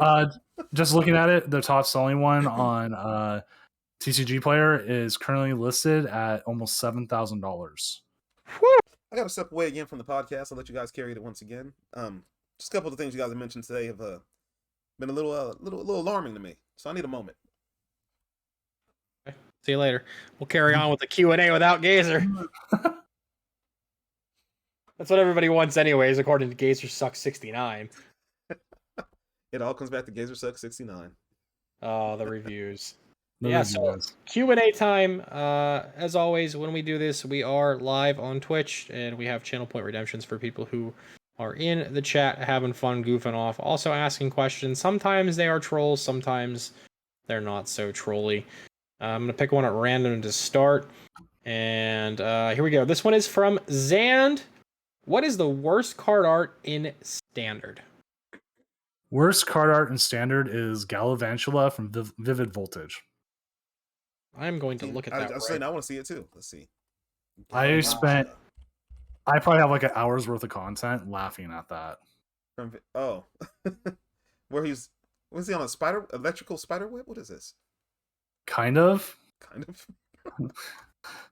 Okay. So what makes it the worst? It looks like someone in middle school made it, and there's no depth to it, even though there's supposed to be depth. The coloring is a little oversaturated, like very early Photoshop work. It took me a lot of views to see that was actually in the trees, and that's just because of the way. Oh yeah, I had to zoom in to see that those are trees, and like the moon in the background. I'll edit the image of the card up under the screen for the YouTube version and post. Oh. So it's just it doesn't frame well. It doesn't frame well. It's poor. I would almost say poorly made. The weird thing is the artist is so hit or miss. They do like almost all the shinies, and the shinies look good, like the basic shinies. But then when they try to do a scene, it just doesn't work all the time. They're one of the hit or miss. One of the biggest hit or miss artists for me, because like they did Blaziken VMAX, which is a little bit more off the wall and a little bit more abstract to it, like the styling and stuff, and it works. And they have like Praise the Sun Crabominable, which again looks a little over processed Photoshop, but it still works. Or Propagation Execute. Yeah, that's iconic at this point. Yeah, they did that one, and like some of these are totally fine, but other ones they've like completely faltered on, and it's just weird. And sometimes that happens. I'm trying to remember what their oldest one was. Hitmontop. Which Hitmontop? Looking at it right now. Call of Legends. Okay, so they've been doing cards for at least 10 years at this point. Yeah, well, they've done a ton of the shinies. So yeah, I mean, at Hitmontop, I'm looking at it now. But you said they've done a lot of the shinies, though, right? Yeah. So that one is usually my worst card in expanded, standard, not expanded. We keep saying expanded right now. So next question is one that's not actually in the queue. I saved this before I accidentally deleted them before we started recording. Before Gazer takes the next one. This one is from Nixter. Will the winners of the Tournament of Doom and the Gazer Beam Tourney of Dreams West Coast Weekly play in one final tourney to decide the champion of the Pokeverse? Very good question.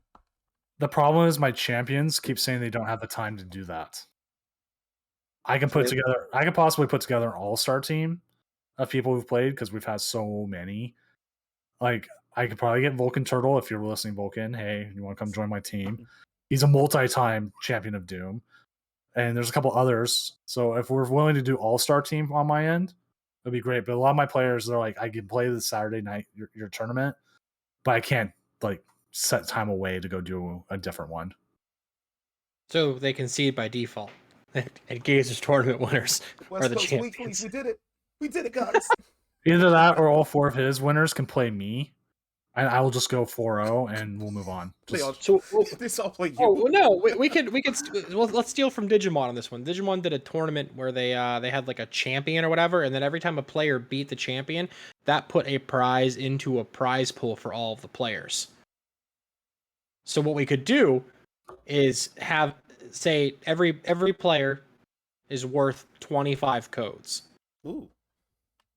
If Doom goes 4-0 against all these players, Doom gets 100 codes.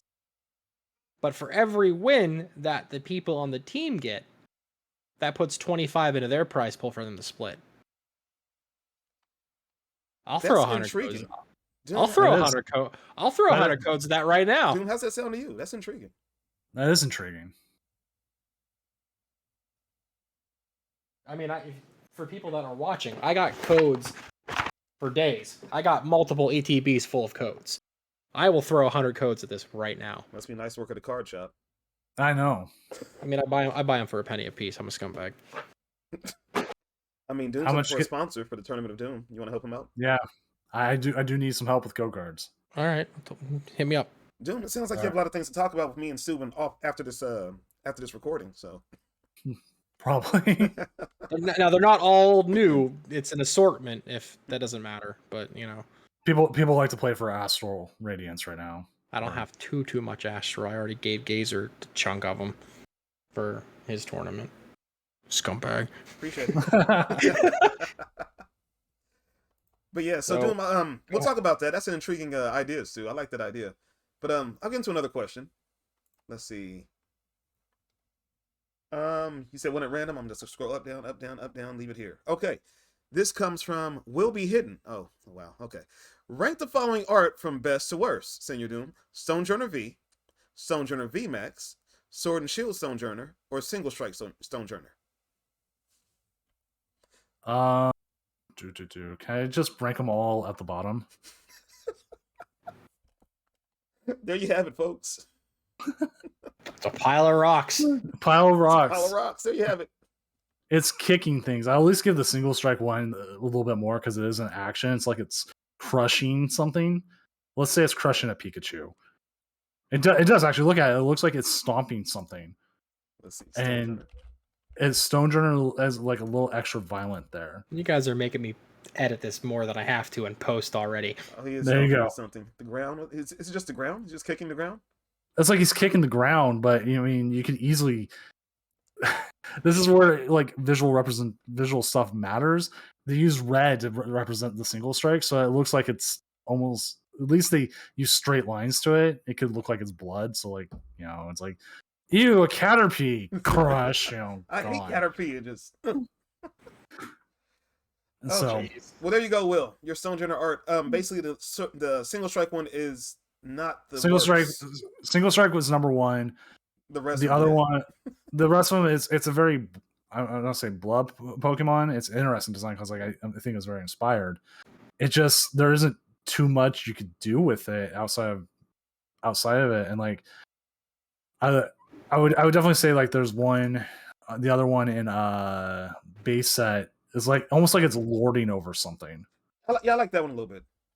The one that's kind of like standing nice and tall, like yeah. Yeah, I would love to see one where like maybe it was had a lot of things playing around on it. Like the V is just kicking. It's a very standard V. It's by 5-band. Anything by 5-band is going to be standard. But like, you know, have birds on it or other things, like it's living its life, and some maybe it's been stationary for a while and now there's a whole bunch of other Pokemon around it. Like I think there's more potential for it, but they keep going to like this, either trying to show its size or it's like it's singing I'm going to the store or something. I'd like to see a Stonejourner like Drippy from Aqua Teen Hunger Force. They kind of have that same face. Yeah. Yeah. I would say the ones that are done are all very well done. So like when I have to go after like their composition and what they're doing, that's usually a good sign that the art is very well done. It's just not as engrossing as it could be. They're trying to push it to exciting, and it's not that it needs to be exciting. It could be something a little bit more world built. Like Regigigas has the issue that they always try to make it seem like it's doing something powerful instead of maybe like sitting there and having like the world around it, which can be also very difficult with such a small frame. It's like how much detail can I put into like 1 inch by 1 inch, or it's like an inch and a half. I don't remember the actual size. That's why the full arts always look so much more lived in and so much better. Yeah, there's always a lot more going on, like the Machamp and like the Sneasler, the Beedrill. Like there's just so much more to see and appreciate. So yeah, I mean, I even feel like some of limited the space. arts from EX era, the XY era, some of those arts are nice too. Yeah. So it's looking into them and seeing. I think that's where I come back to like the current set of artists have been doing really well. So we get a lot more going. Well, has it just been that they've been given the opportunity to? They say, "Hey, we're doing alternate arts again. Here's your chance." Maybe that's just, Pokemon just giving an opportunity. Yeah. Because before alternate arts came back, and when did it come back? Was it just Brilliant Stars? Was it? It was before. No, that. Well, now we have the trainer arts. Battle Styles. I think was the art renaissance. I think. So, but yeah, before Battle Styles, yeah, you're right, because we got the freaking Blaziken and all that stuff. So before Battle Styles, we had a while where we just like a year and a half almost, or a year almost, where we just had you had full arts, you had rainbow rares, and you just had your regular arts, right? Yeah, right. we had like Cosmic Eclipse was kind of like the big first like test of it, I think. Yes. And then we went 4 sets without anything, and then Battle Styles dropped, and they're like, all right, cool. Here's these pretty Urshifus and Tyranitar and Empoleon, and that was just the 4 of them then. And then every set they introduced more and more and more and more and more. I also think personally, because you have some of the newer Pokemon in it, I think they wait the 4 sets to give the artist time to acclimate to the said Pokemon and learn how they fully work, what situations work, and then put them in situations. You're right. Like so, like Machamp makes sense. You can do Machamp super quick. Machamp's been around for 25 years, but then you have someone like Zacian V, and Zacian's new, and you have to learn like where is its personality a little bit, like how we're betraying it. And that's why I think whenever we get the next Scarlet and Violet, we might have another 4 sets before we get alternate arts back. Another year. Oh man. Yeah, we'll see what happens. I mean, maybe we'll get some insight at Worlds, like we said earlier, what these first couple cards are going to be, and maybe we'll have an idea. But then again, we probably won't know until like the Japanese sets like actually drop like end of the year, earlier next year. And like even think about like they did the Origin Form alternate arts. One went off the wall as far as it could, and then the other one is literally just here he is in the sky. So he said it's floating. Yeah. Here it is. Look at it. Yeah. Here's the moon's phases. Have a rainbow. Happy birthday. Yep. So they're like how far can we take it, or how close? And even then, Palkia and Dialga is like part centaur and like 3/4 their normal form. So, all right, next question. This one is let's go not art for this one. This one is from the Squid Lounge. Shout out to Sam. With the Lost Zone being reintroduced to the format, are there any other mechanics you'd like to see come back, i.e., Prism cards? Prism. I Yeah. love Prism. I love the Prism stadiums. They're so good. They were so good. Like you had two to three played in like every deck. You had Wondrous Labyrinth being played everywhere. Mhm. The Mountain, Lightning Mountain, Thunder Mountain, whatever was played in every electric deck. Black Market was showing up occasionally. Heat Factory. Okay, there's four of those. That one's being played constantly. Life Forest didn't get too much love. No. No. That was like Wasn't the just Hill one. status, Hill 30? Yeah, and then on top of it, all the prisms, 60.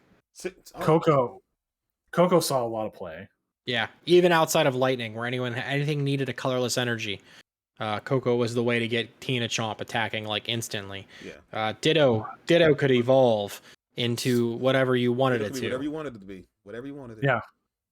Victini V was put into every fire deck as a resource redo. Remember the Cinescorch days? You Cinescorch, and then you clean up with Victini? Yeah. Or Blounce, Victini? Yeah. Diancie saw play. Oh, that's right. Plus 20 for fighting. That's right. Yeah. Jirachi with the Sword Doggo with the Mr. Mime and everything we saw at the end of last format before rotation. That saw play. Mm-hmm. The trainers didn't. Lysander obviously didn't. Lance never saw play. Cyrus didn't see any play. Siren, Lusamine had a little bit in like those control sort of decks. In those mill control decks, yeah. Yeah. Beast Energy saw play. Yeah. Oh, I forgot about that. And some people were even playing Shaman with Flower Storm. I did. For some grass decks. Yeah. So that, to me, Prism was like the most successful, and it's what I want to see come back. Yeah. Radiant has been a little bit more similar. Like we are seeing Radiant play. Like Radiant Charizard seeing play. Radiant Blastoise is seeing play. Radiant Greninja is like so many decks because of his draw ability. Mm-hmm. Charizard. So Radiant Charizard sees play. Yeah, and so we're seeing a little bit more because like we had the amazing rare ones and like I think amazing rares are going to get the time of day before rotation with the Lost Zone stuff with the mirror. People are really hyping up Reshiram as an alternative to Giratina. Single prizer hits almost the same amount of damage. You put the Moltres from Go and play, you're hitting 280. So 280. You slap on a belt if you need to. I feel like the Lost Zone though, a lot of things. I mean, Mahomes played with it a lot last week, and it seems like a lot of stuff from the Lost Zone can almost be its own engine. Comfey engine, use Comfey. You finally get your mirror going, so you can just get 2 energy out the deck, and that can almost be a thing on its own. I've been play testing with a group, and I can't say too much, but Comfey is pretty busted. Oh my. Yeah. Isn't it just basically just Amazing Rare Jirachi, since we're talking about Amazing Rares? No, it's Acrobike. It's Acrobike to the Lost Zone. Yeah. Well, I mean, you still look at 2, right? You look at 2, choose 1. Yeah. Well, so Jirachi would put 1 card back on top of your deck. So like you would know what the next card is on top of your deck with Amazing Rare Jirachi, but Comfey, you pick them both up. You either take one of them and you yeet one to the Lost Zone, and then that would help accelerate a lot of other things. So the mirror, and your Sableye of all things, if you end up playing that, and just Giratina's the Cramorant can attack with 4 cards in the Lost Zone. So you Comfey twice, and Cramorant can attack for no energy. Isn't it 110? No energy? 110, no energy, and that's pretty good. If you want, you could put Articuno with that from Go and hit for 120, and that's kind of a magic number to hit like Greninja and all that kind of stuff. So there's a lot of interesting things. I think we're going to see decks either play Inteleon, Bibarel, or Lost Engine in the future. Yeah, I think Bibarel's going to see a good deal of play. Mm-hmm. Poor Mew. Mew from Celebrations gets no love, huh? And then maybe with whatever happens with Scarlet Violet, maybe something like you said earlier, Breaks could potentially come back. Or even Delta Species. Who knows? Delta's going to be fun. Dual types could be fun. That's come up some type of mechanic to, something special to do with this new mechanic that involves other typings, right? Mm-hmm. Right. Yeah. All right, I have a question from X10 Grim. I guess this is generally for all of us. If you could overhaul one Pokemon, who and why? I almost want to say Arceus, just because how broken Starbirth is. Like maybe overhaul it to 1, or remove its attack with like put its energy acceleration maybe to like a certain, not a certain type, like maybe limit it a little bit further. Okay. It's just so it's not to the point that it needs a redo, I but feel like it's they so tried to temper it a little prominent. bit by saying you can only charge you can only charge other V's with it. I think they tried to temper it a little Right. bit with that, but that Starbirth is just ridiculous. Yeah. So like it needs it. Like people, the most common answer you're probably going to hear is, "Oh, I want Genesect to be like once a turn," but Genesect doesn't see play in every deck. Yeah, it's just an Or archetype in a certain deck, certain style. yeah, Yeah. and at some point, Mew could completely disappear. And I mean, we saw it for a little bit, and now it's come back a little bit more, but it still doesn't feel like it's going to be there. Whereas in Arceus, it's just like, here, I can get out of anything, and you have one card that maybe can stop me from doing that. Maybe Whereas it's a in big Mew could be, maybe. yeah, Mew actually it's funny. You can hit Path Marnie, and then they're just done. I feel like if you yeeted Sharon's though, Sharon's care got yeeted from the standard format, then I feel like it wouldn't be as absurd. Maybe you're right. Maybe it wouldn't be it'd still be good, but it might not be as absurd as it is. You're right. It's like ridiculous. Yeah. I hate it. I'll take it. I don't hate it, but it's annoying to play against. It's annoying. So mirror. same question from him. What Pokemon would you want to visually or artistically redesign? The origin forms. Okay. I think they half-assed them. I mean, they cut half their body off, You turned see them what they're into going horses. for, though? You see parts of Arceus in them, don't you? A little bit. I don't think they should have been like based off of Arceus, or at least took their arms or something. There's a little bit more they could have done to it. Like it's like they had the idea and they ran out of time. Like the rings on them are like attached, whereas an Arceus's isn't, and it's like, okay, where do we see where they evolve into? Like there's a loss of evolution there. Like, well, why does Palkia all of a sudden have these like weird arms and other things? Like there's like a step missing, and I'm wondering if they ran out of time with them or something else happened. So like visually, I think the origin forms needed a little bit more, and I don't think we'll see them again. No, who knows? Because I think back to. I mean, like Giratina has always had 2 forms. But you only ever see like one. Which even then you can see between the two, there's enough where you can see, okay, that's how he evolved that way. Versus, how do they go from a horse to a bipedal, or in Dialga's case, it's still quad, but it's like quadruped, but it's got these huge elephant legs now. Yeah, I don't think we'll see them again. I think it's more like you guys remember the ancient forms that Kyogre and Groudon had? Yeah, we haven't even seen those. Yeah, so yeah, I don't think it's just for that game. They put out a couple cards of it. Cool, great, and I think that might be it. I don't think if they ever get like another V or GX or not GX, but a TX or whatever the next thing's gonna be, I don't think they'll use that. They'll use that version of them again. I don't think they're gonna call them Pokemon OH for Ohio, the cornfield region.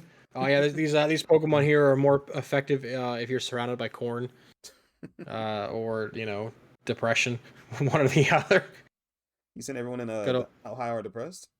I mean, have you been to Ohio, Gazer? I have not. I've heard stories, and they haven't been very good stories. So yeah, there's a Skyrim mod now that has replaced all the dragons with Ohio, because that's the scariest thing they could think of. Oh, I saw that. I died when I first saw that. They just like out of nowhere, it just like comes down from the sky, and it's just like the silhouette of the state of Ohio. First, and I didn't get it, and I had to watch like a second time. Like, oh, okay, I seen that on Twitter. Oh man. All right. One final question before we wrap things up here. What is the worst card, most harmful specifically, that Pokemon could reprint? BS Seeker. Yeah, I agree. It's very limiting in deck construction. It gives you more space for more one of BS. That's true. They've reprinted it as Eldegoss, and you don't see as much play. So I mean, we used to go, the thing about with ADP, Eldegoss boss game. It's like great. Now, could you imagine if ADP, talking about that format, had access to VS Seeker? I was like, oh, great. Now it's even harder. It's worse for us. And I think that would be the same thing with I'll us. boss your Crobat and take 3 prizes, and I'll use Versus Seeker, and I'll boss your Dedenne, and I win. Good game. Oh, yeah. So you're telling me I don't need to play Palpad to put my Sharon's Kara back in the deck and then evolve my Sobble and the Drizzle to Shady Dealings for? I could just play Versus Seeker and get it from the discard pile and then still have less cards in my deck with doing less actions? Sign me up. The only other card I would have thought about might have been Battle Compressor, but you guys just made a perfect argument for Versus Seeker, so I'm going Versus Seeker too. There's not enough decks right now that would take advantage of Battle Compressor outside of something like Mad Party. But I can see something like Ditto variants, whatever. Yeah, I can see something with Ditto. I can also see something that uses a Dark Patcher, Metal Saucer, turboing things up, ramping things up real quick. I can see V Unions taking off with Battle Compressor, but the whole Versus Seeker argument, you guys win. You blew me away with that one. You're right. Yeah. Like, you can even use that argument to get rid of the Drizzle engine, but it's still a multi-card combo to get there versus a single card. Yeah. Sure. Kind of a big silver bullet for the game itself is Versus Seeker, honestly. Yeah. All right. Well, we've made it to the end of the last episode of the season. Gazer, do you have anything that you want to reflect upon over these 20 episodes before we give Doom the light of being able to plug anything and everything under the sun? Are we going to give him the green light? Okay. Well, before we give Doom the green light, I just want to say this season's been it's been a blast, man. When I contacted you, we told this story like 18 different times. When I contacted you and Sunny about doing something together, we came up with so many different ideas and bounced things around. Wait. Hang on. Who's Sunny? Sunny? The real Sunny Games? I have no idea who that is. Oh, more shots. So many shots this episode. And we talked about waifus, and you guys talked about different players. We're getting canceled. And you guys listen, I love Sunny. I just got to give him a little crap. He came into my stream earlier and gave me shit, so I'm giving it back to him. He does that to me all the time. There's a book by Eric Bischoff called Controversy Creates Cash. I'm giving you cash. There you go. I mean, we maybe make a penny every 1,000 players or something similar to that. So now you've made 2. Woo! You're welcome. Thanks, dude. We can get the value size with our French fries at our Happy Meal next time. Let's go. But no, when I came to you and Sunny, and you finally came back, it's like, hey, what about this? I'm like, I'm down for whatever, man. I got free time. I just want to work with you and Sunny. You guys are like, my guys, man. And it's been a blast. Getting the guests every week it was easier at first, but it's got, hit a few snags sometimes, got a little difficult. A few times where you're like, oh, hey, wake up at 9 a.m. when you're not a morning person, or you get up at 6 a.m. before work to record an episode or whatever. Like, definitely paid for it at work that day. I'm like, I shouldn't have done this, but I mean, the content, right? We do it sometimes, we do it for you listeners. We do it for you guys. But no, just the whole experience, and we're gonna get better at it. I feel like we'll improve. I got things to improve on, things to work on, but I really do enjoy it. We had our list of who we wanted at first, and Doom, you were one of the first people on that list as well. We already had to, we had to get you on. We had to. You always have to have Doom. That's what it is. Yeah. So modest. You can't. Such a modest guy. I'm in the mood for you, and without mood backwards, it's Doom. Yeah. You're right. You're okay. So yeah. Doom no, I stole that. I stole that. That's from Reggie in the Full Effect. Oh, so I thought you were being clever. Yeah. But no, it's been a blast, man. I just hope I look forward to the next season, man. Re-energize and recharge, and we'll have some new topics to talk about. Those when they reveal those cards from Worlds for the new Scarlet and Violet set, we could talk about those.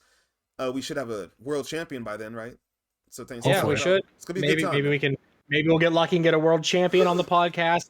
Maybe we'll get lucky and get somebody like Azul or Mahone someday. Who knows? Probably not. We could also potentially have a whole bunch of other friends come on and do like a friendo episode.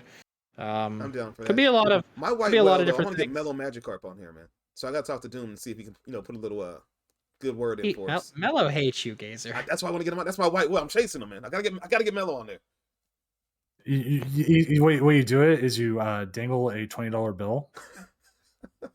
That's all it takes. Easy. I don't know. I just dingle money in front of everyone, and it seems to work. Like, hey, Money is the natural lubricant of the world. So. Yeah. But no, before we wrap it up and let Doom wrap it up, Steven, what are your thoughts on this season, man? Anything you want to say? Comments? It's been fun. Thanks to everybody who's listened and supported. Everybody who's left reviews on Spotify and Apple. Thank you for those kind words, especially from GazerSucks69. That was very insightful, very in depth. Gazer sucks. But yeah, no. Don't forget to give us your feedback, constructive criticism. Join our Discords. Follow us on social media. The Twitter account's still relatively new. I think we broke 50 follows within a week, which was pretty cool. Hey, so thanks to everybody sharing and retweeting and everything. And we're gonna work on some stuff and try out some new segments. Maybe we retire the 6 prize turn. Maybe we do something else. Who knows? We have a few ideas in the pipeline. We'll have new graphics and all that kind of stuff. If you're interested in our current logo for whatever purpose in terms of merch, we are retiring that at the end of August.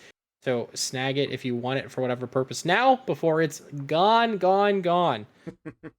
Flash sale on our current logo. Come get it now.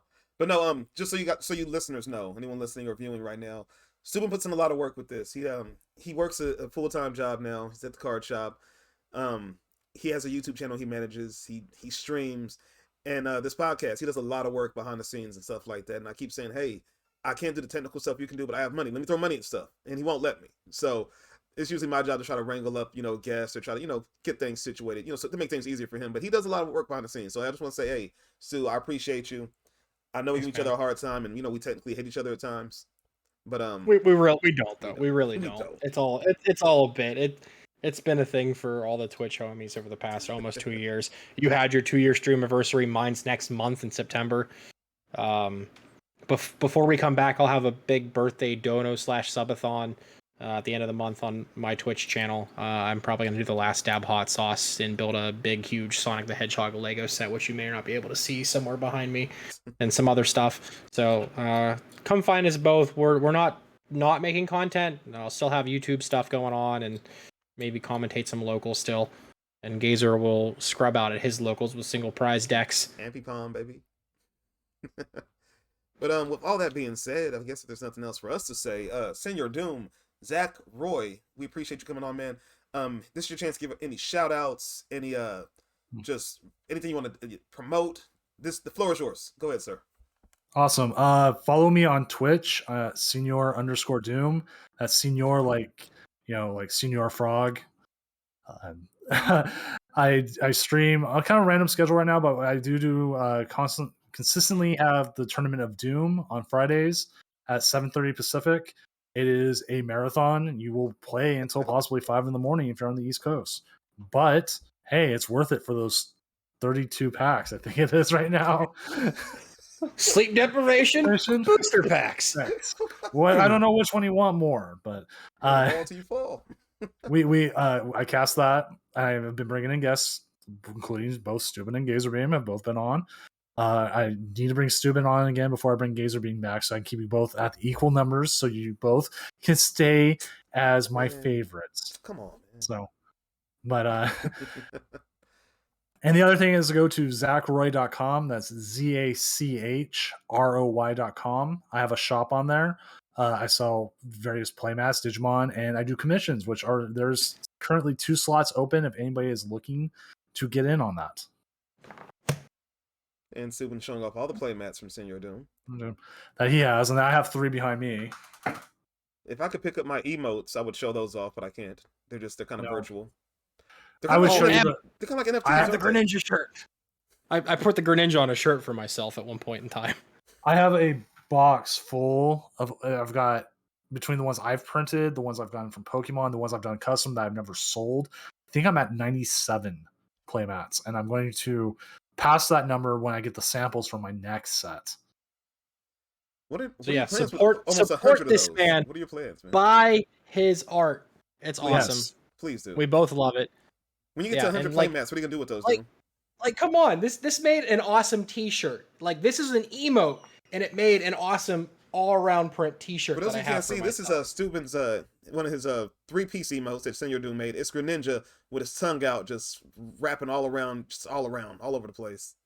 That was during my multi-use emotes phase, where I was just like, everything's got to be 1, 2, 3.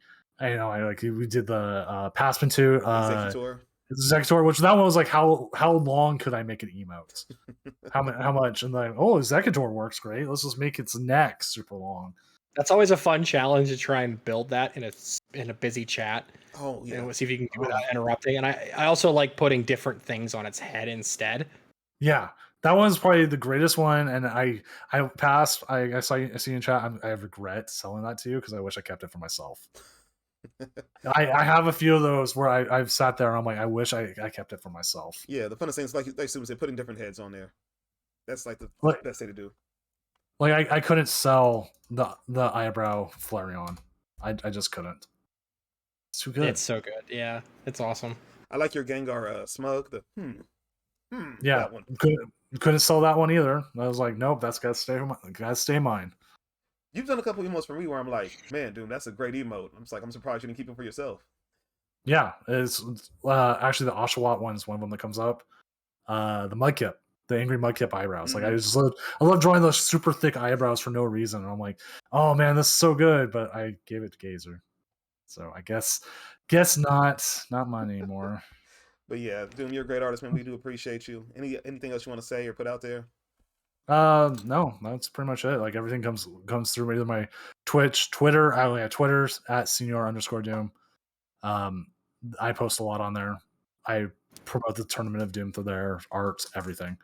So yeah, I'll have all of your links down below in the video description and in the audio description on Anchor and Spotify and Apple. So please click those links and support him. And of course, we'll see you guys for season 2 towards the end of August or the beginning of September. Somewhere around there. And yeah, well, just keep an eye on the Twitter account for more updates as we go along. And, come find us everywhere else. All the links down below.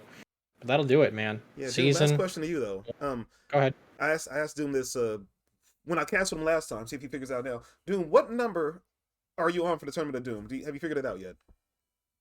I don't know. I just keep saying 69. So you guys heard it here. Wait. Saturday, the Tournament of Doom, hang number on. 69. Are you GazerSuck69? No. Oh.